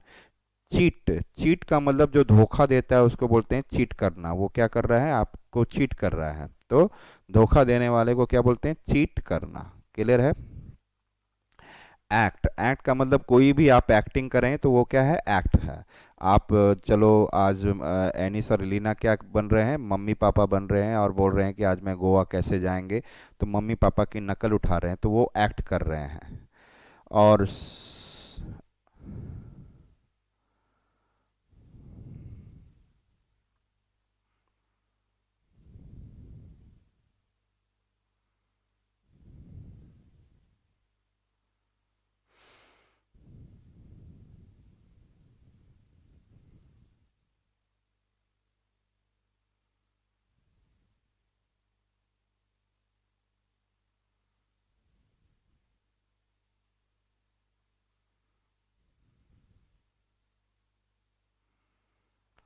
अगला है सोलिसिटस, सोलिसिटस, सोलिसिटस। सोलिसिटस वो होता है जो अच्छा सोल होता है। अच्छे सोल जो अच्छे लोग होते हैं वो क्या करते हैं, दूसरों का ध्यान रखते हैं। उसका कोई किसी का स्वास्थ्य खराब है, यदि बीमार है तो उसका ध्यान रखना, उसके बारे में, आराम के बारे में सोचना, उसके तकलीफ़ के बारे में सोचना और उसका ध्यान रखना साथ में। तो उस व्यक्ति को सोलिसिटस कहा जाता है। वैसे लोगों को सोलिसिटस कहते हैं। कंसर्न, कंसर्न करने का मतलब होता है कि आप किसी चीज़ को लेकर काफ़ी कंसर्न हैं, मतलब आप उसके लिए लेकर चिंता हैं, चिंतित हैं कि उसको लिए क्या करूं मैं ये हमेशा ये सोचते रहता हूं कि एनिस कैसे पढ़ लेगा। मेरा कंसर्न है, मेरा जो एनिस के लिए कंसर्न है कि मैं, एलिना के लिए कंसर्न है कि मैं कैसे उसके बारे में सोचूं कि वो अच्छे से पढ़ लें। तो ये मेरा कंसर्न। कंसर्न का मतलब कंसर्न। क्या दिख रहा है आपको, कंसर्न। तो मैं उनके बारे में चिंता करता हूँ, सोचते रहता हूँ कि कैसे वो अच्छे से पढ़ लें, अच्छा बच्चा बन जाए। वर्बोज, वर्बोज, वर्बोज का मतलब होता है कि आप ज़्यादा शब्दों का उपयोग करना। बहुत ज़्यादा, जो कम शब्दों में हो सकता है उसको बहुत ज़्यादा शब्दों में व्यक्त करना वर्बोज होता है ना। टायर्ड, टायर्ड का मतलब आप पते होते हैं थकना, और टायर्डनेस मतलब थका हुआ। टायर्डनेस मतलब थके हुए, हाईली टायर्ड, मैं बहुत थका हुआ हूँ, टायर्डनेस। फ्लाई, फ्लाई का मतलब उड़ना। और यहाँ पे किडनैपिंग है और ये एबडक्शन, दोनों का मतलब होता है किसी को क्या कर लेना, किडनैप, एबडक्शन का मतलब भी किडनैप करना होता है, और किडनैप का मतलब भी आप जानते हैं किसी को, कब बच्चे को उठा लेना, चाहिए कर लेना, कब्जा कर लेना, किसी आदमी को भी उठा लेना, फिर पैसा मांगना, पैसा रैंसम बोलते हैं। तो एबडक्शन, एबडक्शन का मतलब किसी को आपने उठा लिया, कोई लोग जा रहे हैं, बच्चे को उठा लिया, बाद में पैसा मांगते हैं, तो ऐसे आप बच्चों को किसी के अंकल से बात भी नहीं करनी है बाहर, तो आप सिंपली घर आना है। तो किडनैपिंग और एबडक्शन का मतलब आप जान चुके होंगे। एबडक्शन का मतलब भी आपका क्या होता है, किडनैपिंग, किडनैपिंग होता है, अपहरण हिंदी में कहते हैं, तो किडनैपिंग। अगला है लारसेनी। यदि मैं लारसेनी इसको बोलूं, लारसेनी, इसका मतलब भी चोरी करना होता है। लारसेनी का मतलब क्या होता है, लारसेनी, इसका मतलब क्या होता है, चोरी करना, लारसेनी, ठीक है। थेफ्ट, थेफ्ट का मतलब भी क्या होता है, चोरी करना। थेफ्ट का मतलब भी क्या होता है, चोरी करना। लारसेनी का मतलब चोरी करना। ब्लैकमेल, ब्लैकमेल मतलब कि आप किसी के बारे में कुछ जान गए, जैसे मैं मान लो एनिस, एलिना एनिस के बारे में कुछ जान गए कि एनिस ने ये गलत किया था, तो एलिना बोल सकती है एनिस को कि बेट यदि भैया आप यदि ये मेरे को मान लो मेरे को ये खिलौना दे दोगे, तो मैं पापा को ये बात नहीं बताऊंगी। तो एनिस से वो उस खिलौना लेकर पापा को ये बात नहीं बता रही है, तो वो ब्लैकमेल कर रही है एनिस को। और एनिस भी एलिना के बारे में कुछ जान गया और बोला कि मैं पापा को नहीं बताऊंगा, तो और एलिना से बोलता है तुम मुझे ये खिलौना दे दो, मैं इससे खेलूंगा, तो मैं पापा को नहीं बताऊंगा, तो इसको बोलते हैं ब्लैकमेल। और ये गलत बात होती है। फिर वो यही बात का फ़ायदा बार बार उठाएगा, एनिस एलिना को बोलेगा मुझे अपना दूसरा खिलौना भी दो, मैं उससे खेलूंगा, नहीं तो फिर मैं पापा को बताऊंगा। तो ये ब्लैकमेल होता है। तो ऐसी चीज़ें गलत होती है, आप बड़े होकर बड़े स्तर पर ब्लैकमेल करोगे, तो ब्लैकमेल करना गलत बात होती है। सीन, सीन का मतलब पाप, आप गलत कर रहे हो कोई चीज़, आप सोचते हो कि ये गलत चीज़ है, तो उसको बोलेंगे पाप। स्ट्रीट, स्ट्रीट मतलब आप एनिस कहाँ पे रहता है, स्ट्रीट नंबर 14 में, गली नंबर 14 में रहता है। किस में रहता है एनिस, गली नंबर 14 में रहता है, बुराड़ी के गली नंबर 14 में, तोमर कॉलोनी, तो उसको बोलेंगे स्ट्रीट नंबर 14, स्ट्रीट।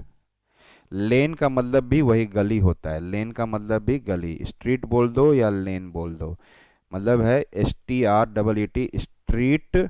और ये हमने क्या बोला, लेन, LANE। तो एनिस किस लेन में रहता है, लेन नंबर 14, लेन नंबर 14 भी बोल सकते हो, या स्ट्रीट नंबर 14। रोड, रोड आप जानते हैं, रोड के बगल में एक छोटा सा आपको उठा हुआ बनाया हुआ रहता है, सीमेंट किया हुआ फुटपाथ होता है, जिस पे लोगों को चला जाता है। लोगों को रोड पे नहीं चलना चाहिए, किस पे चलना चाहिए, फुट पाथ। फुट का मतलब पैर ही होता है, तो पैर पे चल, पैर से चलने वाले रास्ते को बगल में बना रहता है फुटपाथ। जंक्शन, जंक्शन होता है जब दो चीज़ें आपस में मिलती हैं, जब दो चीज़ें आपस में मिलती हैं, चाहे रोड दो जगह मिल गया, चाहे कोई दो स्टेशन आपस में मिल रहे हैं, तो इस रेलवे स्टेशन को जंक्शन बोलते हैं, क्योंकि ये रेलवे स्टेशन विभिन्न जगहों को जोड़ने वाला होता है। मतलब वो एक दिल्ली से ग्वालियर आए, ग्वालियर से दिल्ली आए, दिल्ली से आप कहाँ चले गए, जलंधर, तो दिल्ली एक ऐसा स्टेशन है जिससे आप ग्वालियर भी जा सकते हो और आप कहाँ जलंधर भी जा सकते हो। तो और आप मान लो राजस्थान में भी चले जा सकते हो, आप गोवा भी जा सकते हो, नासिक भी जा सकते हो, शिरडी के साईं बाबा भी जा सकते हो। तो दिल्ली एक जंक्शन है जहाँ पे विभिन्न चीज़ें आकर मिलें। इसी तरह हर रेलवे स्टेशन एक जंक्शन होता है, जहाँ पे भी कई रोड आकर मिल रही हों, कोई चीज़ें आकर मिल रही हों, तो जंक्शन कहलाएंगे। एवेन्यू, एवेन्यू का मतलब होता है प्लेस। आपसे बोला जाए कि किस जगह पर शादी हो रही है, तो वो उसको जगह ना बोलकर, प्लेस ना बोलकर एवेन्यू बोला जाएगा। क्या बोला जाएगा, एवेन्यू कहाँ पर है, where is your avenue, marriage avenue, है ना, शादी का एवेन्यू कहाँ पर है, सगन का एवेन्यू कहाँ पर है, तो किस जगह हो रहा है। हाईवे, बड़े बड़े रोड को हम लोग क्या बोलते हैं, हाईवे बोलते हैं, बड़े बड़े रोड को हाईवे। स्वॉर्ड मतलब आप जानते हैं तलवार होता है। स्लाउटर, स्लाउटर क्या करता है, किसी चीज़ को, जैसे आप देखे होंगे स्लाउटर, मुर्गी को काट देना, बकरे को काट देना, जैसे बुचर पहले बताया था ना, बुचर। तो स्लाउटर का मतलब भी आपका वही होता है कि आप क्या करते हैं, किसी की हत्या कर देते हैं, वध कर देते हैं, जानवरों की हत्या कर देते हैं, तो स्लाउटर होता है, क्या होता है, हत्या करके काट देना, है ना, क्लियर। और जब किसी चीज़ को काटने के लिए क्या चाहिए आपको, स्कैलपेल। इसको मतलब नाइफ का मतलब भी छुरी होता है या चाकू, और स्कैलपेल का मतलब भी आपका क्या होता है, छुरी। क्या होता है, छुरी या चाकू, है ना, स्कैलपेल। तो लेकिन ये धारदार वाला होता है। तो स्लाउटर, स्लाउटर का मतलब समझ में आ गया, हत्या करना, चाहे किसी जानवर का, किसी आदमी का भी आप करते हो। देख सुनते हो ना, स्लाउटर हाउस है या बूचर हाउस है जहाँ पे काटा जाता है। मर्डर, मर्डर मतलब हत्या। मर्डर का मतलब क्या होता है, मर्डर, मर्डर का मतलब हत्या। मर्डर का मतलब हत्या करना। स्टैब, स्टैब का मतलब है कि चाकू लेकर किसी के पेट में घुसा देना तो उससे वो मर जाएगा। तो स्टैब मतलब चाकू से सामने वाले को पेट में डाल देना, स्टैब या स्टैबिंग। हाँ, आईएनजी जोड़ने का मतलब समझते हो। और सर्जरी, जब कोई चीज़ शरीर में कट जाए तो डॉक्टर क्या करता है, सिलता है उस जगह कटे हुए चीज़ को, क्या करता है, सर्जरी करता है ना। सिलता है, कैसे सिलना है, तो सर्जरी होता है। सर्जन जिसको कहते हैं, डॉक्टर क्या होता है, सर्जन। चॉपिंग, चॉपिंग, चॉपिंग का मतलब होता है जैसे मांस का टुकड़ा आया उसको छोटे छोटे टुकड़े में काटना, चॉप, छोटे छोटे टुकड़े में काटना, चॉपिंग। जैसे आपके घर में चॉपर है, तो चॉपर क्या करता है, प्याज को छोटे छोटे टुकड़े में काट देता है। कोई भी चीज़ डालोगे उसमें चॉपर में तो छोटे छोटे टुकड़े में काट देगा। तो चॉपर जो क्या करता है, चॉपिंग करता है, छोटे छोटे टुकड़ों में काटता है, चॉपर, चॉपिंग। इसके बाद बोला गार्डनर, गार्डनर जैसे आपके घर में मान लीजिए आपके घर के आसपास पूरा फूल वगैरह बगीचा लगा हुआ है, उसको बोलते हैं फूल का पूरा गार्डन है। तो उस गार्डन में जो उसकी देखभाल करता है, उस गार्डन की देखभाल जो करता है उसको बोलते हैं गार्डनर।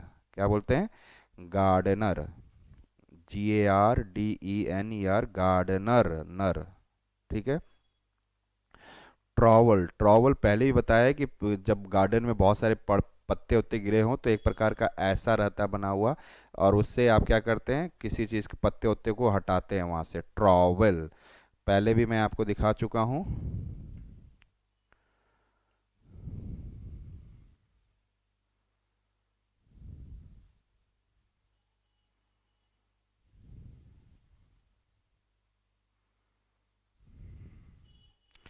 एक तो ट्रॉवल ये होता है जिससे कि आप क्या करते हैं, कैंची टाइप का मिट्टी थोड़ा खोदते हैं या सीमेंट पे घर बनाने के लिए ट्रॉवल का यूज़ किया जाता है।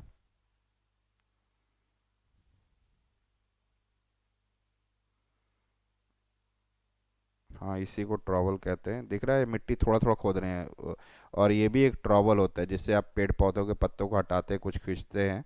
तो ट्रॉवल का मतलब है खुरपी, आप बोल सकते हैं ट्रॉवेल। ट्रॉवेल का मतलब जो मिट्टी थोड़ा थोड़ा, एक बड़ा सा कुदाल होता है, कुदाल, स्पेड बोलते हैं बड़ा सा मिट्टी खोदने के लिए। इस ट्रॉवल जो होता है छोटे छोटे चीज़ों को खोदने के लिए आप ट्रॉवल यूज़ करते हैं। और ट्रॉवल आप सीमेंट, घर में सीमेंट लगा रहे हैं तो वो किस चीज़ से लगा रहे हैं, ये जो ट्रॉवल होता है यहाँ पर, ये भी ट्रॉवल होता है। आपने देखा होगा जब आपके घर में मिस्त्री काम करने आते हैं तो उनके पास ऐसी चीज़ें होती हैं, आपने देखा होगा ऐसी चीज़ें होती हैं जिससे वो सीमेंट उमेंट लगाते हैं, ट्रॉवल। ठीक है। फिर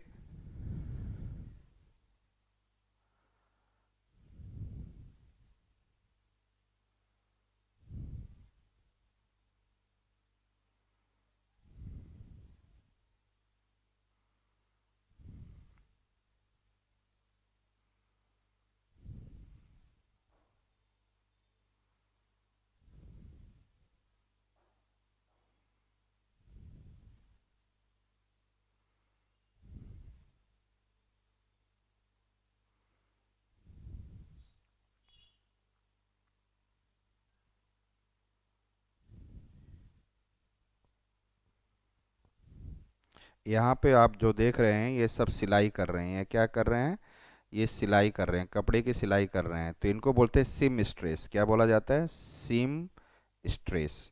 जो अपनी ज़िंदगी जीने के लिए जो दर्जी होते हैं, दर्जी आप जानते होंगे, दर्जी उनको कहा जाता है जो कपड़े सिलते हैं और कपड़े सिलने का पैसे लेते हैं, तो उनको बोलते हैं सिम स्ट्रेस। और कभी कभी आपने सुना होगा मम्मी मम्मी से, तो टेलर बोलते हैं लोग। तो सिम स्ट्रेस मतलब कि आप जब कपड़े सिलते हैं घर में बैठ के यहाँ पे भी देख रहे हैं, ये लेडी जो है क्या कर रही हैं, कपड़े सिल रही हैं सिलाई मशीन से। सीविंग मशीन, सिलाई मशीन को बोलते हैं सीविंग मशीन। तो यदि आप कपड़ों को क्या कर रहे हैं, सिल रहे हैं, और वहाँ से अपनी ज़िंदगी उस पैसे से चला रहे हैं, तो सिम स्ट्रेस, आप कौन हैं, क्या काम कर रहे हैं, सिम स्ट्रेस। तो यहाँ पर आपने क्या देखा, SIM stress, SIM stress. Trowel आप जान चुके हैं, ट्रॉवल का मतलब होता है खुरपी, मिट्टी खोदना, या सीमेंट लगाते हैं लोग वो। गार्डनर मतलब जो गार्डन मतलब बगीचे का फूल फॉल का फूल वगैरह फ्लावर्स वगैरह का देखभाल करता है। चॉपिंग मतलब छोटे छोटे पीसेस में काटना, आपके घर में चॉपर होता है जिससे छोटे छोटे पीसेस में काटते हैं। सर्जरी, सर्जरी मतलब कि आदमी का कोई भी मनुष्य का, कोई भी आदमी ह्यूमन बीइंग है, उसका कुछ कट जाए तो उसको जो डॉक्टर सिलता है जिस तरीके से कि जिससे वो जुड़ जाए वहाँ कटा पिटा, तो उसको बोलते हैं chopping, surgery sorry. Stab, stab जब बच्चा चाकू लेकर किसी को घोंप देता है, पेट में डाल देता है तो उसको स्टैब बोलते हैं। मर्डर, मर्डर का मतलब किल करना, हत्या करना। स्कैल्पेल, स्कैल्पेल मतलब नाइफ ही होता है, स्कैल्पेल। स्लाउटर, स्लाउटर का मतलब हत्या करना। सोड मतलब आप जानते हैं कि सोड मतलब क्या होता है, तलवार। हाईवे का मतलब बहुत बड़ा रोड। एवेन्यू का मतलब कोई प्लेस, जैसे मैरिज एवेन्यू ये सब है। जंक्शन, दो जंक्शन क्या होता है, जब कोई रोड आपस में मिलते हैं, कोई रेलवे स्टेशन आपस में मिलते हैं, कोई दो चीज़ आपस में मिलते हैं, तो वो जंक्शन कहलाते हैं। फुटपाथ, जिस पर आदमी पैदल चलते हैं। रोड, जिस पे गाड़ियां चलती हैं। लेन का मतलब गली होता है, और स्ट्रीट का मतलब भी गली होता है। सिन का मतलब पाप होता है। ब्लैकमेल, जब आप किसी को ब्लैकमेल, एनी सेलिना को ब्लैकमेल कर रहा है किसी चीज़ की वजह से। थेफ्ट मतलब चोरी।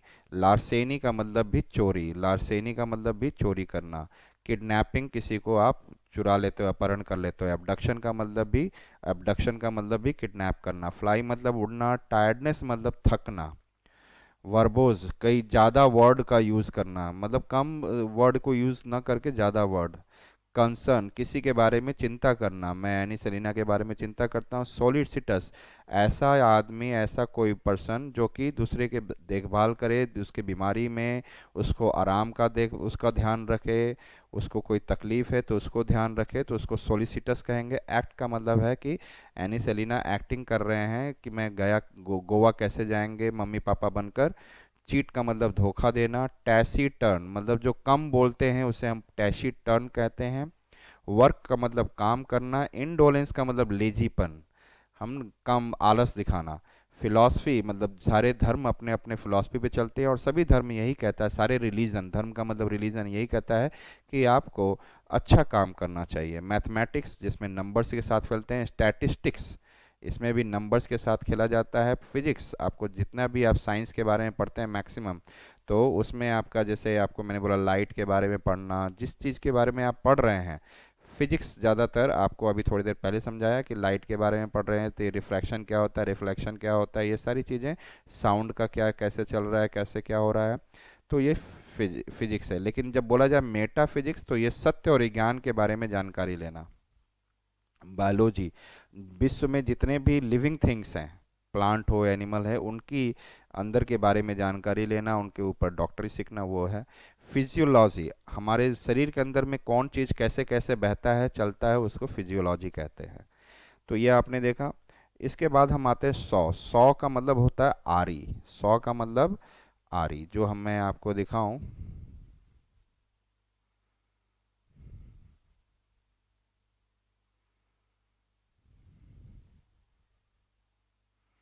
ये जो आपने कभी नानू के हाथ में कभी देखा होगा लकड़ी काटने उठने के लिए सौ होता है, तो ये आपका सौ है। ये लकड़ी काटने के लिए सौ मशीन यूज़ की जाती है, बड़े बड़े सौ मशीन भी होते हैं। सीजर, सीजर आप जाते हैं, कैंची को बोलते हैं स्नीकर्स। स्नीकर्स बोलते हैं जब हल्के हल्के जूते पहनते हो ना, स्नीकर्स, हल्के हल्के जूते आप पहनते हो तो उसको हल्के हो, सॉफ्ट शूज पहनना स्नीकर्स कहलाता है। सॉफ्ट शूज पहन रहे हो तो उसको हम लोग क्या कहते हैं, स्नीकर्स। तो यहाँ पर आपको क्या दिख रहा है, ये सॉफ्ट शूज, हल्के शूज पहनने को क्या बोलते हैं, स्नीकर्स। क्या बोलते हैं, स्नीकर। क्रॉ बार, क्रॉ बार मतलब एक लोहा होता है, जिससे कि आप कभी कभी कोई चीज़ खुल नहीं रहा है तो बड़ा सा लोहे का डंडा होता है, लोहे का डंडा होता है, लोहे का पूरा बना रहता है, तो उसको दबा कर आप खोलते हो, तो इसको क्रॉ बार कहते हैं।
जैसे आप ये लोहा देख रहे हैं, इस लोहे में यह सामने जो है, आप ये जो देख रहे हो यहाँ पर, ये है क्रोबार, और ये सामने में ढक्कन में लगाया और इसको ऐसा लगा के, चाहे कोई कील है चाहे कोई चीज़ है, तोड़कर उसको निकाल देना। तो लोहे से किसी चीज़ को तोड़कर उसके अंदर के सामान को निकाल लेना क्रो बार कहते हैं। कई बार पैकिंग होता है, पैकिंग को तोड़ने के लिए, बड़े बड़े पैकिंग को तोड़ने के लिए एक क्रो बार को यूज़ किया जाता है। उसमें कीलें लगी रहती हैं, कीलों को निकालना आसान नहीं होता है, तो कीलों को लगाकर हम क्या करते हैं, आराम से उसको निकाल लेते हैं।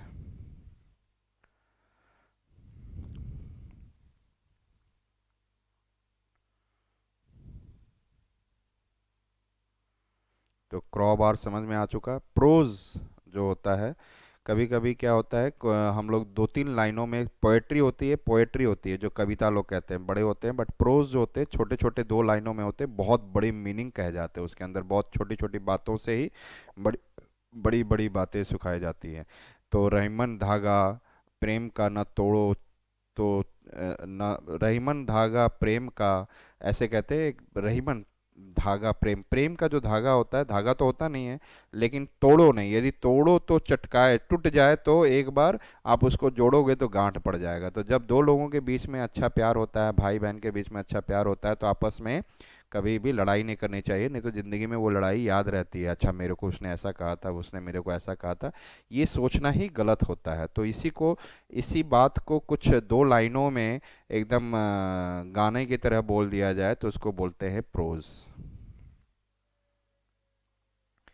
राइटिंग का मतलब होता है लिखना।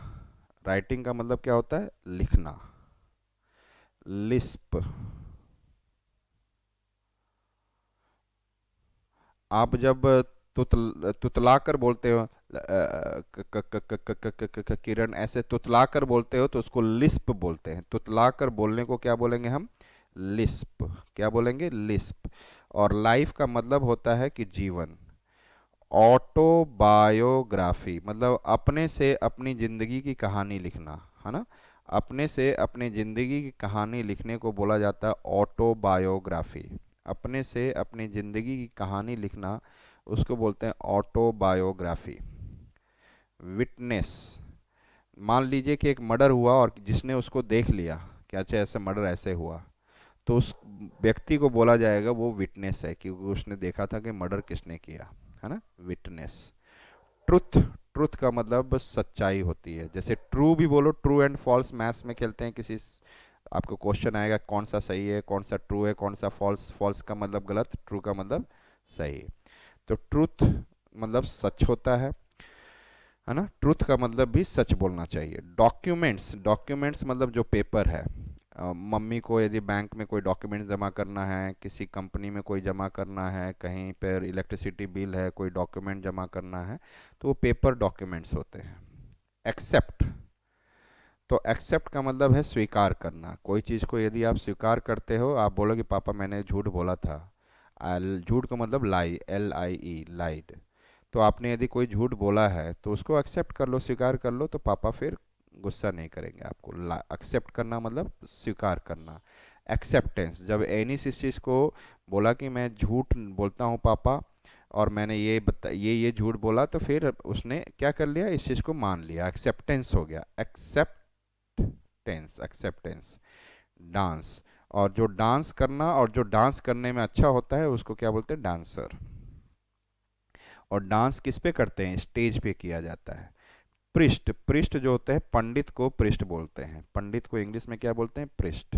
इसी तरह चर्च में जाओगे तो वहाँ पे फादर होते हैं, है ना। चर्च में जाते हो तो जहाँ पे क्रिश्चियन लोग जाते हैं वो फादर, उनको बोलते हैं पृष्ठ। और इसी तरीके से अब अगला है पलपिट। क्या है, पलपिट। तो ये फादर लोग जहाँ से अपना प्रवचन, अच्छी अच्छी बातें करते हैं, जो ये लोग अच्छी अच्छी बातें बोलते हैं उसको बोलते हैं पलपिट। यस।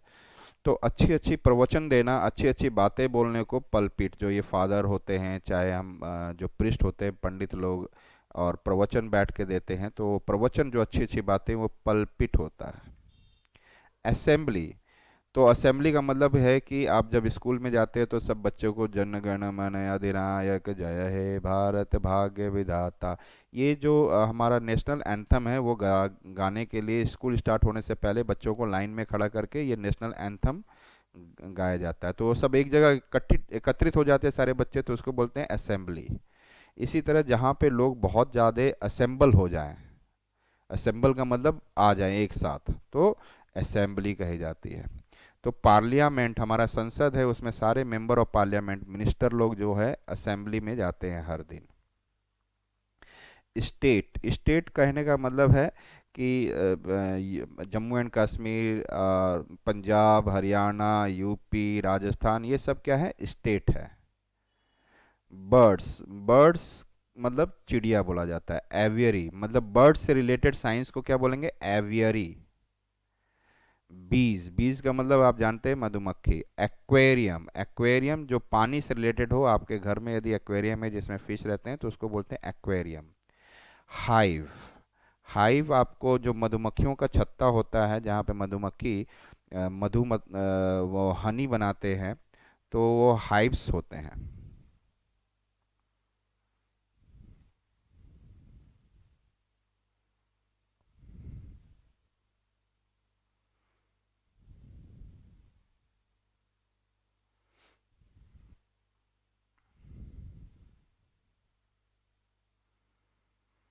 ये देख रहे हो काफ़ी मधुमक्खी है यहाँ पर, वो क्या कर रहे हैं, यहाँ पर वो क्या कर रहे हैं, मधुमक्खी का छत्ता बनाए हुए हैं और इसमें रस रहता है।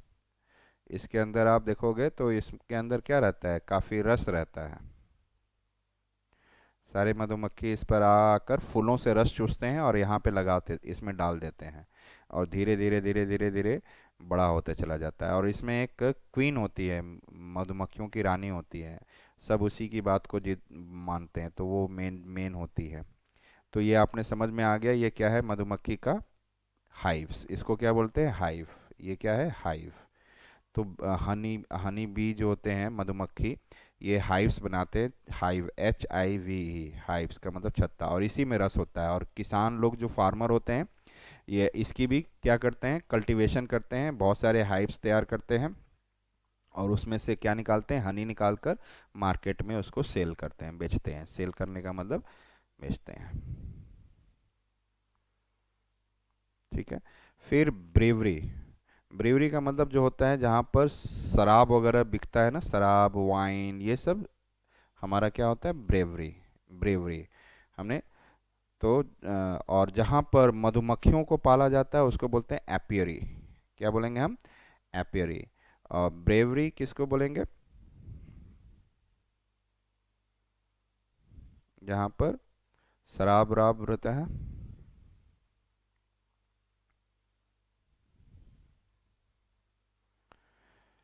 दिख रहा है यहाँ पे, जहाँ पे शराब शराब की पूरा वो दुकान है, शराब बनाए जा रहे हैं, बियर बना रहे हैं, दिख रहा है आपको, ये सब वाइन वगैरह बनाया जा रहा है ना। तो ये सब जो है इसको बोलते हैं ब्रेवरी। ठीक है। एपियरी जहाँ पर आपको क्या है, जहाँ पर मधुमक्खियों का पूरा वो किया जाता है।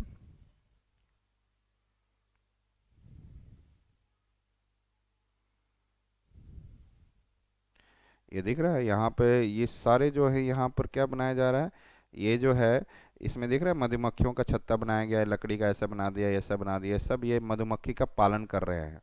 और वहाँ पर उसका उसमें मधु निकालेंगे, हनी निकाल कर, फिर हनी निकाल कर वो उसको बेचेंगे।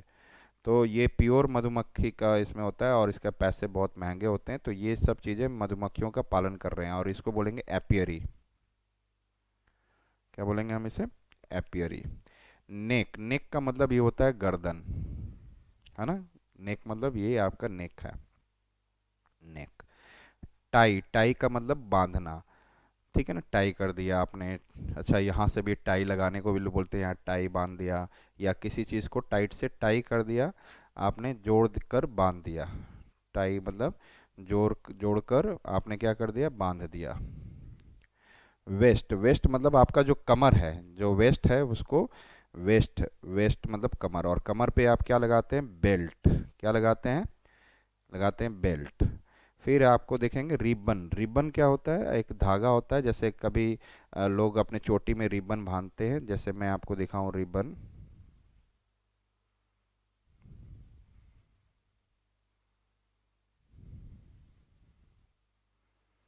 इस प्रकार से रिबन होता है। और देखेंगे तो कैसे वो रिबन गर्ल्स लगा के रखती हैं।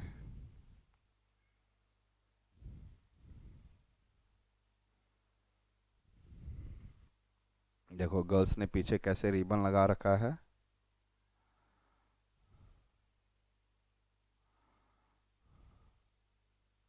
देखो यहाँ पे रिबन बांध रखा है, इसी रिबन्स को देखो पीछे ऐसे चोटियों में बांध रखे हैं। यहाँ पे आप देखोगे तो गर्ल्स ने किस प्रकार से रिबन यहाँ पर लगा रखा है, रिबन, है ना? शर्ट, आप जो शर्ट पहनते हैं, शर्ट जानते हैं, odd one out. Odd one, odd का मतलब जो अलग है उसको आपको क्या करो, उसको अलग कर दो। ऑड वन को क्या कर दो, बाहर निकाल दो। क्वेश्चन में आपको आएगा ऑड वन आउट। अल्फ़ाबेट्स का मतलब है A B C D, odd one out आप जानते हैं। नंबर बेस्ड क्वेश्चन होता है, आपको नंबर बेस्ड क्वेश्चन होता है।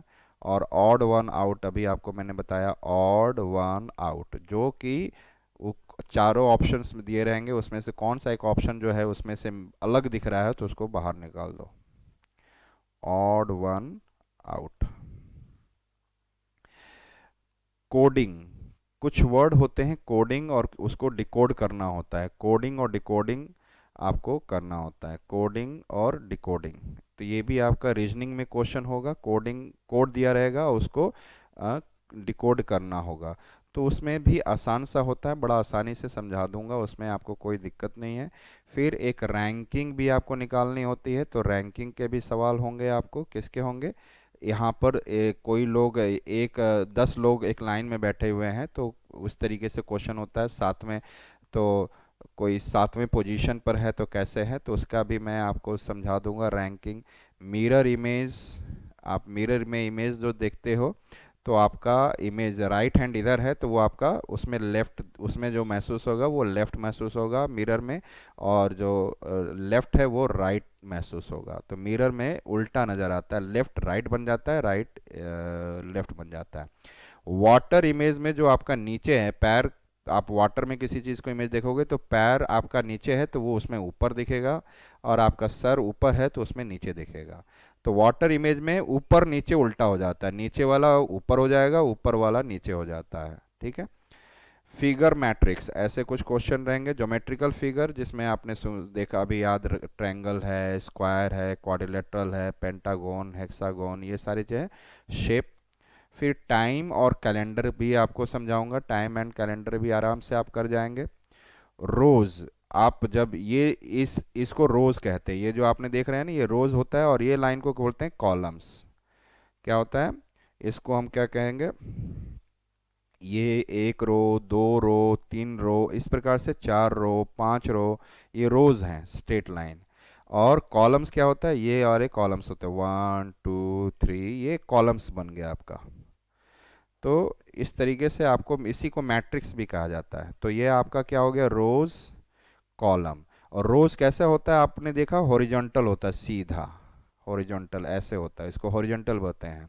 और कॉलम कैसे होता है, वर्टिकल, लंबा लंबा ऐसे, लंबे लंबे ऐसे ऐसे वर्टिकल। तो आपको समझ में आ गया कि रोज क्या होता है, यस टेल मी। हॉरिजॉन्टल होता है बेटा, और कॉल रोज क्या होते हैं, हॉरिजॉन्टल, और कॉलम क्या होते हैं, वर्टिकल वाले।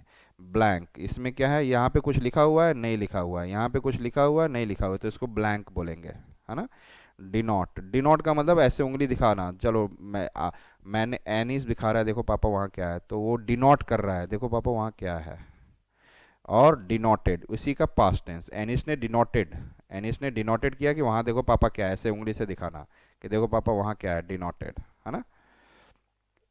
क्वेश्चन आप जानते हैं, सेलेक्ट करना आपको, क्वेश्चन में कौन सा आंसर सेलेक्ट करना होता है, सही वाला।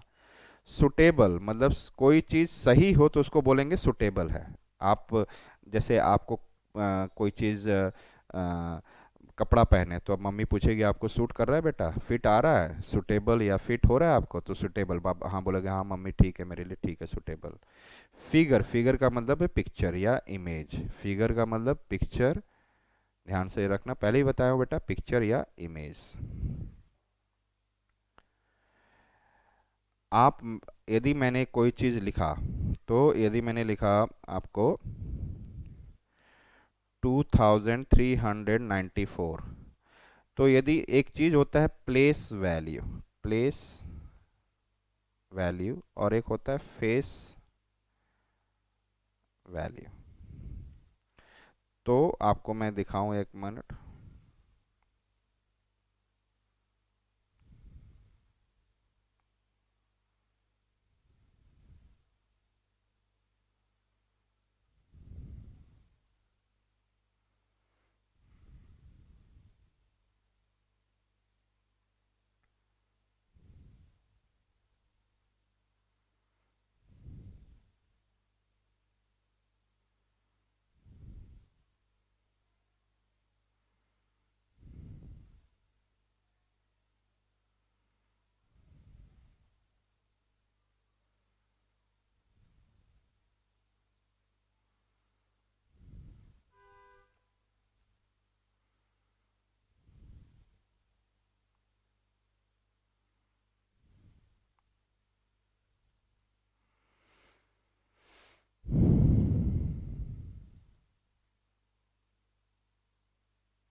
जैसे यहाँ पर बेटा 2394 लिख दिया गया है, तो 9 क्या है, 9 यहाँ पर है, तो 9 क्या है आपका, फेस वैल्यू है, 9 क्या है आपका फेस वैल्यू, लेकिन इसका प्लेस वैल्यू क्या है 9 का 90। क्या बोलोगे 90, मतलब 90 इसका प्लेस वैल्यू है। यदि आप बोलोगे 3 क्या है, 3 क्या है, 3 एक फेस दिख रहा है तो 3 को हम बोलेंगे, 3 को हम फेस वैल्यू बोलेंगे।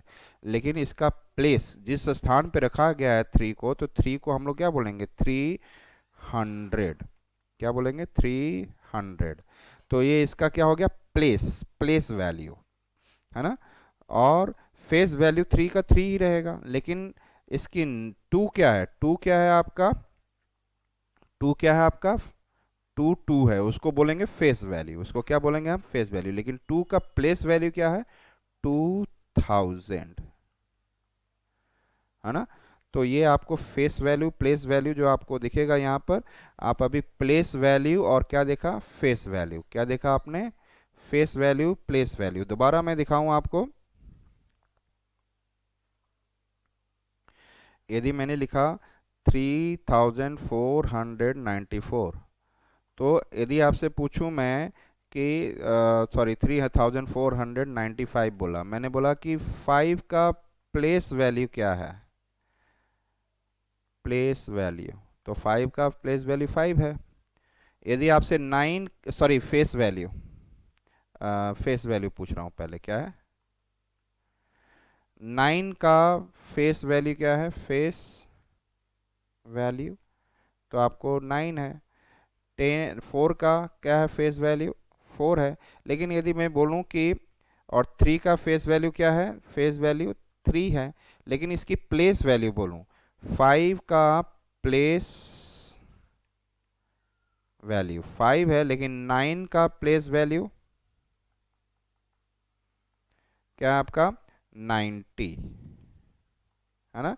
4 का 400, 3 का 3000, इस प्रकार से आपको समझ में आया आपको।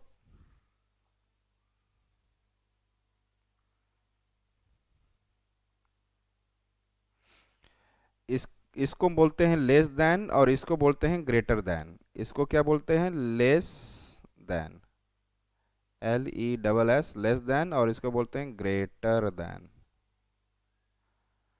Greater than. तो यदि मैंने दिखाऊं ये आपको, जैसे मैंने क्या बोला पहले लेस देन को समझते हैं, लेस LESS लेस देन, उसका साइन क्या होता है ऐसे। तो मैं बोलूंगा 3 इज लेस देन 5, जिधर ये पोर्शन होगा वो बड़ा होगा।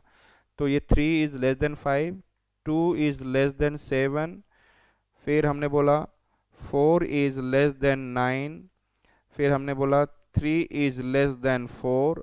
तो ये 3 छोटा हो गया, तो जिधर ये चीज रहता है वो बड़ा होता है हमेशा, तो इसको लेस देन बोलते हैं साइन को। फिर उसके बाद हमने बोला 5, अब अगला देख रहे हैं ग्रेटर, ग्रेटर देन, उसको ऐसे दिखाते हैं ग्रेटर देन। तो हमने बोला 5 is greater than 4, 7 is greater than 5, हमने बोला 5 इज ग्रेटर देन 2, हमने बोला 7 इज ग्रेटर देन 6। तो ये जो नंबर बड़ा है तो इधर डाल देंगे तो वो ग्रेटर देन हो जाता है और वो लेस देन। क्लियर है। अभी ये साइन जो है आपका किसका लेस देन का है, किसका है ये लेस देन का साइन है, और यहाँ पर आपको क्या दिख रहा है ये ग्रेटर देन का साइन है। लेकिन जिधर भी ये दो लाइन जाए उसी में बड़ा नंबर होगा। तो ये 5 बड़ा है और लेस देन में जिधर दिख रहा है ये साइन इधर जा रहा है तो ये बड़ा होना चाहिए, है ना। दो लाइनें इधर गई ये वाले तो उधर वाले बड़ा होगा। तो आपको ये समझ में आ चुका है कि ये जो साइन हमने दिखाया ये किसका साइन है लेस देन का, ये और ये ग्रेटर देन का। इवन नंबर, इवन नंबर का कहने का मतलब होता है, इवन नंबर कहने का मतलब होता है, इवन नंबर कहने का मतलब होता है जैसे जिस जिस नंबर के इवन नंबर, इवन नंबर जिस नंबर के लास्ट में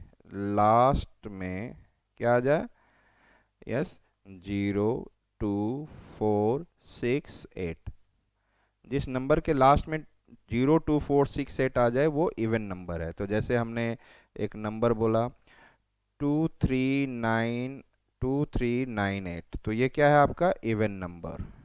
फिर हमने बोला 245, तो लास्ट में 5 है तो ये इवन नंबर नहीं है।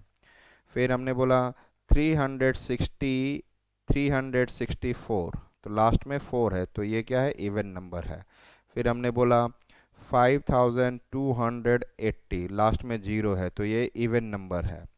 फिर हमने बोला 2482, तो ये लास्ट में 2 है तो ये इवन नंबर है। तो हमने बोला 9726, लास्ट में 6 है तो ये इवन नंबर है। अब हमने बोला 9345, लास्ट में 5 है, नहीं होगा ये। तो जिसके लास्ट में 02468 होगा वो इवन नंबर होगा। जिसके लास्ट डिजिट में 02468 होगा वो इवन नंबर होगा। और यदि मैं बोलूं कि ऑड नंबर क्या है, ऑड नंबर, तो जिसके लास्ट में क्या हो 1357 और 9 हो, 1357 9 हो, तो उसको ऑड नंबर कहेंगे। तो जैसे मैंने बोला 231, तो लास्ट में क्या है 1, तो ये ऑड नंबर है। ठीक है। हमने बोला 455, तो लास्ट में 5 है तो इसका मतलब ये ऑड नंबर है। हमने बोला 380, लास्ट में 0 है तो ये तो इवन नंबर है, ऑड नंबर नहीं है, तो गलत हो गया, ये ऑड नंबर नहीं है। फिर हमने बोला 489, लास्ट में 9 है तो ये क्या हो गया 13579 होगा तो वो ऑड नंबर। फिर हमने बोला ये ऑड नंबर हो गया। फिर हमने बोला 3857, तो लास्ट में 7 है तो इसका मतलब क्या हो गया ये ऑड नंबर हो गया। ठीक है। तो इस तरीके से आप क्या कर सकते हैं, 13579 लास्ट में होगा तो उसको ऑड नंबर कहेंगे। और odd one out, odd one out कहने का मतलब है कि जो 4 ऑप्शन दिए रहते हैं क्वेश्चन में उसमें से एक ऐसा ऑप्शन हो जो कि एकदम अलग हो, तो वही आपका आंसर होगा। तो odd one out, odd one out जैसे मान लो कि आपको दिया गया ऐसे, दिया गया monkey, monkey, deer, A option monkey दिया गया, बी ऑड वन आउट निकालना है डियर, सी ऑप्शन दिया गया आपको एलिफेंट, और डी ऑप्शन दिया गया आपको टेबल। तो इसमें से कौन सा ऐसा है जो कि एकदम मैच नहीं कर रहा है, अलग है, सबसे अलग है। तो वो सबसे जो अलग है वो ये है, सभी ये भी जानवर है, ये भी एनिमल है, ये भी एनिमल है, एलिफेंट भी एनिमल है, टेबल है जो आपका एनिमल नहीं है, तो ये आपका आंसर हो जाएगा ऑड वन आउट। इसी तरह एक क्वेश्चन दे दिया गया कि आपका ऐसे क्वेश्चन दे दिया गया, ऑप्शन ए 234, बी ऑप्शन दे दिया गया 442, सी ऑप्शन दे दिया गया आपको 35, और सी डी ऑप्शन दे दिया गया आपको दे दिया गया 28। तो 234 इवन नंबर दिख रहा है, आपको समझना होगा कुछ भी क्वेश्चन आ सकता है, 42 इवन नंबर, 28 भी इवन नंबर, ये एक ऑड नंबर बीच में आ गया। तो 3 इवन नंबर दे रहे हो लेकिन एक जो है वह हमारा ऑड नंबर, तो यही एक अलग दिख रहा है ना। तो इसको ऑड वन आउट से ये ऑप्शन सही हो गया। तो ये इसको हम लोग क्या बोलते हैं, ऑड वन आउट। टोटल का मतलब होता है पूरा मिलाकर, टोटल मतलब पूरा मिलाकर। बाई का मतलब होता है कॉलम, बाई का मतलब क्या होता है कॉलम। और बाउट का मतलब, बाई का मतलब होता है खरीदना, सॉरी, टोटल का मतलब पूरा, बाई का मतलब आपको खरीदना होता है, बाउट मतलब आपने खरीद लिया है। ठीक है। बाउट का मतलब आपने खरीद लिया है। डिस्ट्रीब्यूट, डिस्ट्रीब्यूट का मतलब है बांटना, डिस्ट्रीब्यूट का मतलब बांटना, डिस्ट्रीब्यूट मतलब बांटना। डजन, डजन का मतलब होता है 12, कितना, जैसे 1 डजन बनाना लिया आपने तो कितने बनाना होंगे उसमें 12 बनाना, आपने 1 डजन एग, एग लिया, डजन, तो उसमें कितने एग होंगे 12 एग होंगे। तो डजन का मतलब क्या होता है 12, 12। और डिस्ट्रीब्यूट का मतलब होता है बांटना। डिस्ट्रीब्यूट का मतलब क्या होता है? बांटना।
सो डजन में हमने क्या देखा? एक डजन एक बोला जाता तो उसमें 12 एग्स होंगे।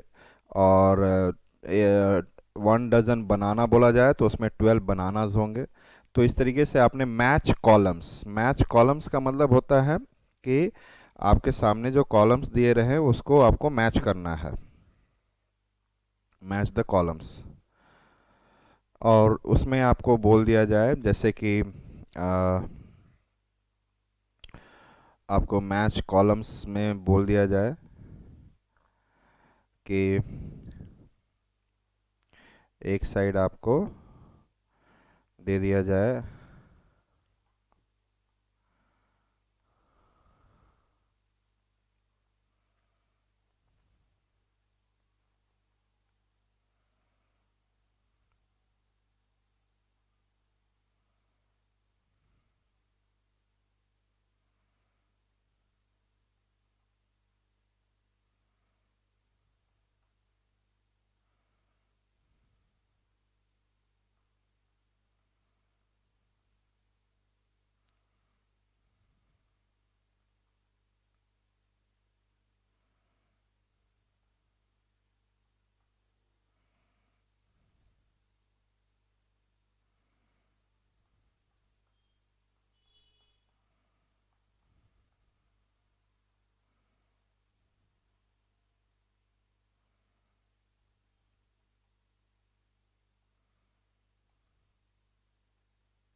यहाँ पे लायन दे दिया गया, ह्यूमन दे दिया गया, ह्यूमन एंड वे यहाँ दिया गया डियर, डियर फिर प्लांट्स, इधर बोल दिया गया ओमनीवोर्स, कार्निवोर्स, प्रोड्यूसर्स। इसको मैच करना है। एक एक एक कॉलम ये दे दिया गया है आपको, दूसरा कॉलम ये दे दिया गया। कॉलम हमेशा वर्टिकल होता है। अब लायन क्या है, कार्निवोर्स है, तो इसको आपको किससे मैच करोगे, इससे मैच करोगे। तो ए का कौन सा सही है, 2। फिर ह्यूमन क्या है आपको, ओमनीवोर्स है। ह्यूमन क्या है, ओमनीवोर्स, मतलब फ्लेश भी खा लेता है और प्लांट्स भी खा लेता है, जो भी है। तो ये आपका क्या हो गया, ओमनीवोर्स। तो इससे इससे मैच कर लोगे, तो बी का क्या होगा, 1 करेक्ट होगा। डियर क्या है, आप प्लांट्स खाता है, तो वो क्या हो गया आपका, डियर क्या हो गया, प्लांट्स खाता है, तो ये हो गया हर्बीवोर्स। ठीक है। अब प्लांट्स क्या होता है, यही खाना बनाता है, प्रोड्यूसर होता है। प्लांट्स क्या होता है, प्रोड्यूसर, यही खाना बनाता है। तो ये हो गया आपका प्रोड्यूसर्स। तो ऐसे मैच हो गया। तो ए का ऐसे रहेगा, एक A B C D, 4 option दिए ऐसे दिए रहेंगे। और इसमें ए का क्या है, ए का आंसर क्या है, 2। ए का क्या है, 2। बी का क्या आंसर है, 1। सी का कौन सा है, हर्बीवोर्स, इसमें 3 लिखा रहेगा। और प्लांट्स का, सॉरी, सी का क्या है, 4 हर्बीवोर्स। डियर क्या है, हर्बीवोर्स, प्लांट्स का प्रोड्यूसर है, तो ये 3 यहाँ पर। इसी तरह आपको 2-3 दिए रहेंगे, तो उसमें जो आपको ये वाला मैच कर जाएगा उसी को आपको सही कर देना है। इसी तरह एक और दे दिया जाएगा, 3 4 6 ऐसे कुछ, यहाँ पे 3 फिर 1 2 4 ऐसे लिख देगा। लेकिन आपको पता है कि ए का 2 है, बी का 1 है, आपको उसके अनुसार से सही कर देना। ये मैच द कॉलम्स होता है। क्लियर। ये कॉलम, ऐसे क्वेश्चन में क्या करना है, मैच कॉलम्स। इफ का मतलब होता है यदि, यदि आप ये काम कर लोगे तो आपको बहुत सारे चॉकलेट दूंगा। If you do this work तो I will give you lots of chocolates. तो इफ मतलब यदि, यदि ये काम कर लोगे। लार्जेस्ट, लार्जेस्ट का मतलब बड़े से भी बड़ा। 3 डिजिट नंबर, आप जानते हैं कि 3 डिजिट नंबर कौन सा होता है, और 2 डिजिट नंबर। तो 3 डिजिट नंबर का मतलब हो गया आपको 238, क्या है, 3 डिजिट नंबर। 48 क्या हो गया आपको, 2 डिजिट नंबर। 269 3 digit number. तो आपको मैं बता दूं कि ये, और 47 क्या हो गया, 2 डिजिट नंबर। 99 क्या हो गया, 2 डिजिट नंबर। तो यदि आपसे बोला जाए कि लार्जेस्ट 2 डिजिट नंबर कौन सा है, 2 डिजिट नंबर, तो 99 लार्जेस्ट है। क्योंकि 99 98 99 उसके बाद एक भी बोलोगे, एक नंबर आगे बढ़ोगे तो 100 हो जाएगा, और 100 क्या हो जाता है, 3 डिजिट नंबर। तो 99 क्या है, लार्जेस्ट नंबर है। ठीक है। और 2 डिजिट नंबर, और यदि बोला जाए स्मॉलेस्ट, सबसे छोटा 2 डिजिट नंबर कौन सा है, स्मॉलेस्ट 2 डिजिट नंबर। तो 10 जो है सबसे छोटा 2 डिजिट नंबर है। क्लियर है। सबसे बड़ा 2 डिजिट नंबर क्या है, 99। और सबसे छोटा 2 डिजिट नंबर क्या है, 10। और 10 से आप एक भी पीछे चले जाओगे तो 9 बन जाएगा, और 9 क्या होता है, 1 डिजिट नंबर। इसलिए 10 सबसे छोटा डिजिट नंबर, इससे नीचे जा नहीं सकते आप। स्मॉलेस्ट समझते हैं ना, छोटे से भी छोटा। तो 10 डिजिट, यदि आपको बोला जाए 2 डिजिट स्मॉलेस्ट नंबर तो 10, और 2 डिजिट लार्जेस्ट नंबर 99। ठीक है। अब यही आपसे पूछा जाए कि largest 3 digit number, largest 3 digit number कौन सा है, तो आप बोलोगे 999। क्योंकि 9 ये 3 डिजिट नंबर है। 234 388 485 522 सब बहुत सारे नंबर हैं, लेकिन 999 सबसे बड़ा है 3 डिजिट का। यदि आप इसके बाद एक भी जोड़ देते हो ना, तो ये क्या बन जाएगा, 1000, और 1000 4 डिजिट का नंबर का होता है। तो 3 डिजिट का इसलिए सबसे बड़ा यही नंबर होगा। इसके बाद कोई नंबर आप जोड़ोगे तो वो 4 डिजिट का बन जाएगा। तो 3 डिजिट का सबसे लार्जेस्ट नंबर क्या है, 999। और आपको याद रखना है 999 वाले लार्जेस्ट होते हैं। और 3 डिजिट का स्मॉलेस्ट, छोटे से छोटा, स्मॉलेस्ट 3 डिजिट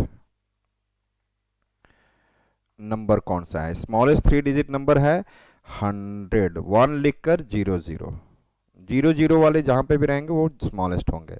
तो तो 100 स्मॉलेस्ट डिजिट है। यदि आप इससे जाओगे नीचे, स्मॉलेस्ट का मतलब छोटा होता है, अभी 100 से भी नीचे जाओगे तो 99 हो जाएगा, तो वो तो 2 डिजिट नंबर हो गया। तो 3 डिजिट का स्मॉलेस्ट, 1 1 2 3, 3 डिजिट हो गए, तो उसमें स्मॉलेस्ट 3 डिजिट नंबर कौन सा है? 100। और लार्जेस्ट 3 डिजिट नंबर कौन सा है? 999, 999, 999। इसी तरह 2 डिजिट में सबसे लार्जेस्ट क्या है? 99, और सबसे स्मॉलेस्ट कौन सा है? 10। डिफरेंस का मतलब होता है सब्ट्रैक्शन करना। यदि आपसे बोल दिया जाए कि 25 में से 10 का डिफरेंस क्या होगा, तो आपको सब्ट्रैक्ट कर दोगे तो 15 मिलेगा। ओल्डर, ओल्डर का मतलब है कि बड़ा होना, है ना? ओल्डर का मतलब क्या होना? बड़ा होना। ओल्डर का मतलब क्या होना? बड़ा होना। यदि मैं बोल दिया हूँ कि मैं आपके घर में एक पर्सन है, वो आपसे 3 टाइम्स ओल्डर है। आपके घर में आपके दादा आपसे 3 टाइम्स ओल्डर हैं। आपके दादा जो है कितने टाइम्स ओल्डर है?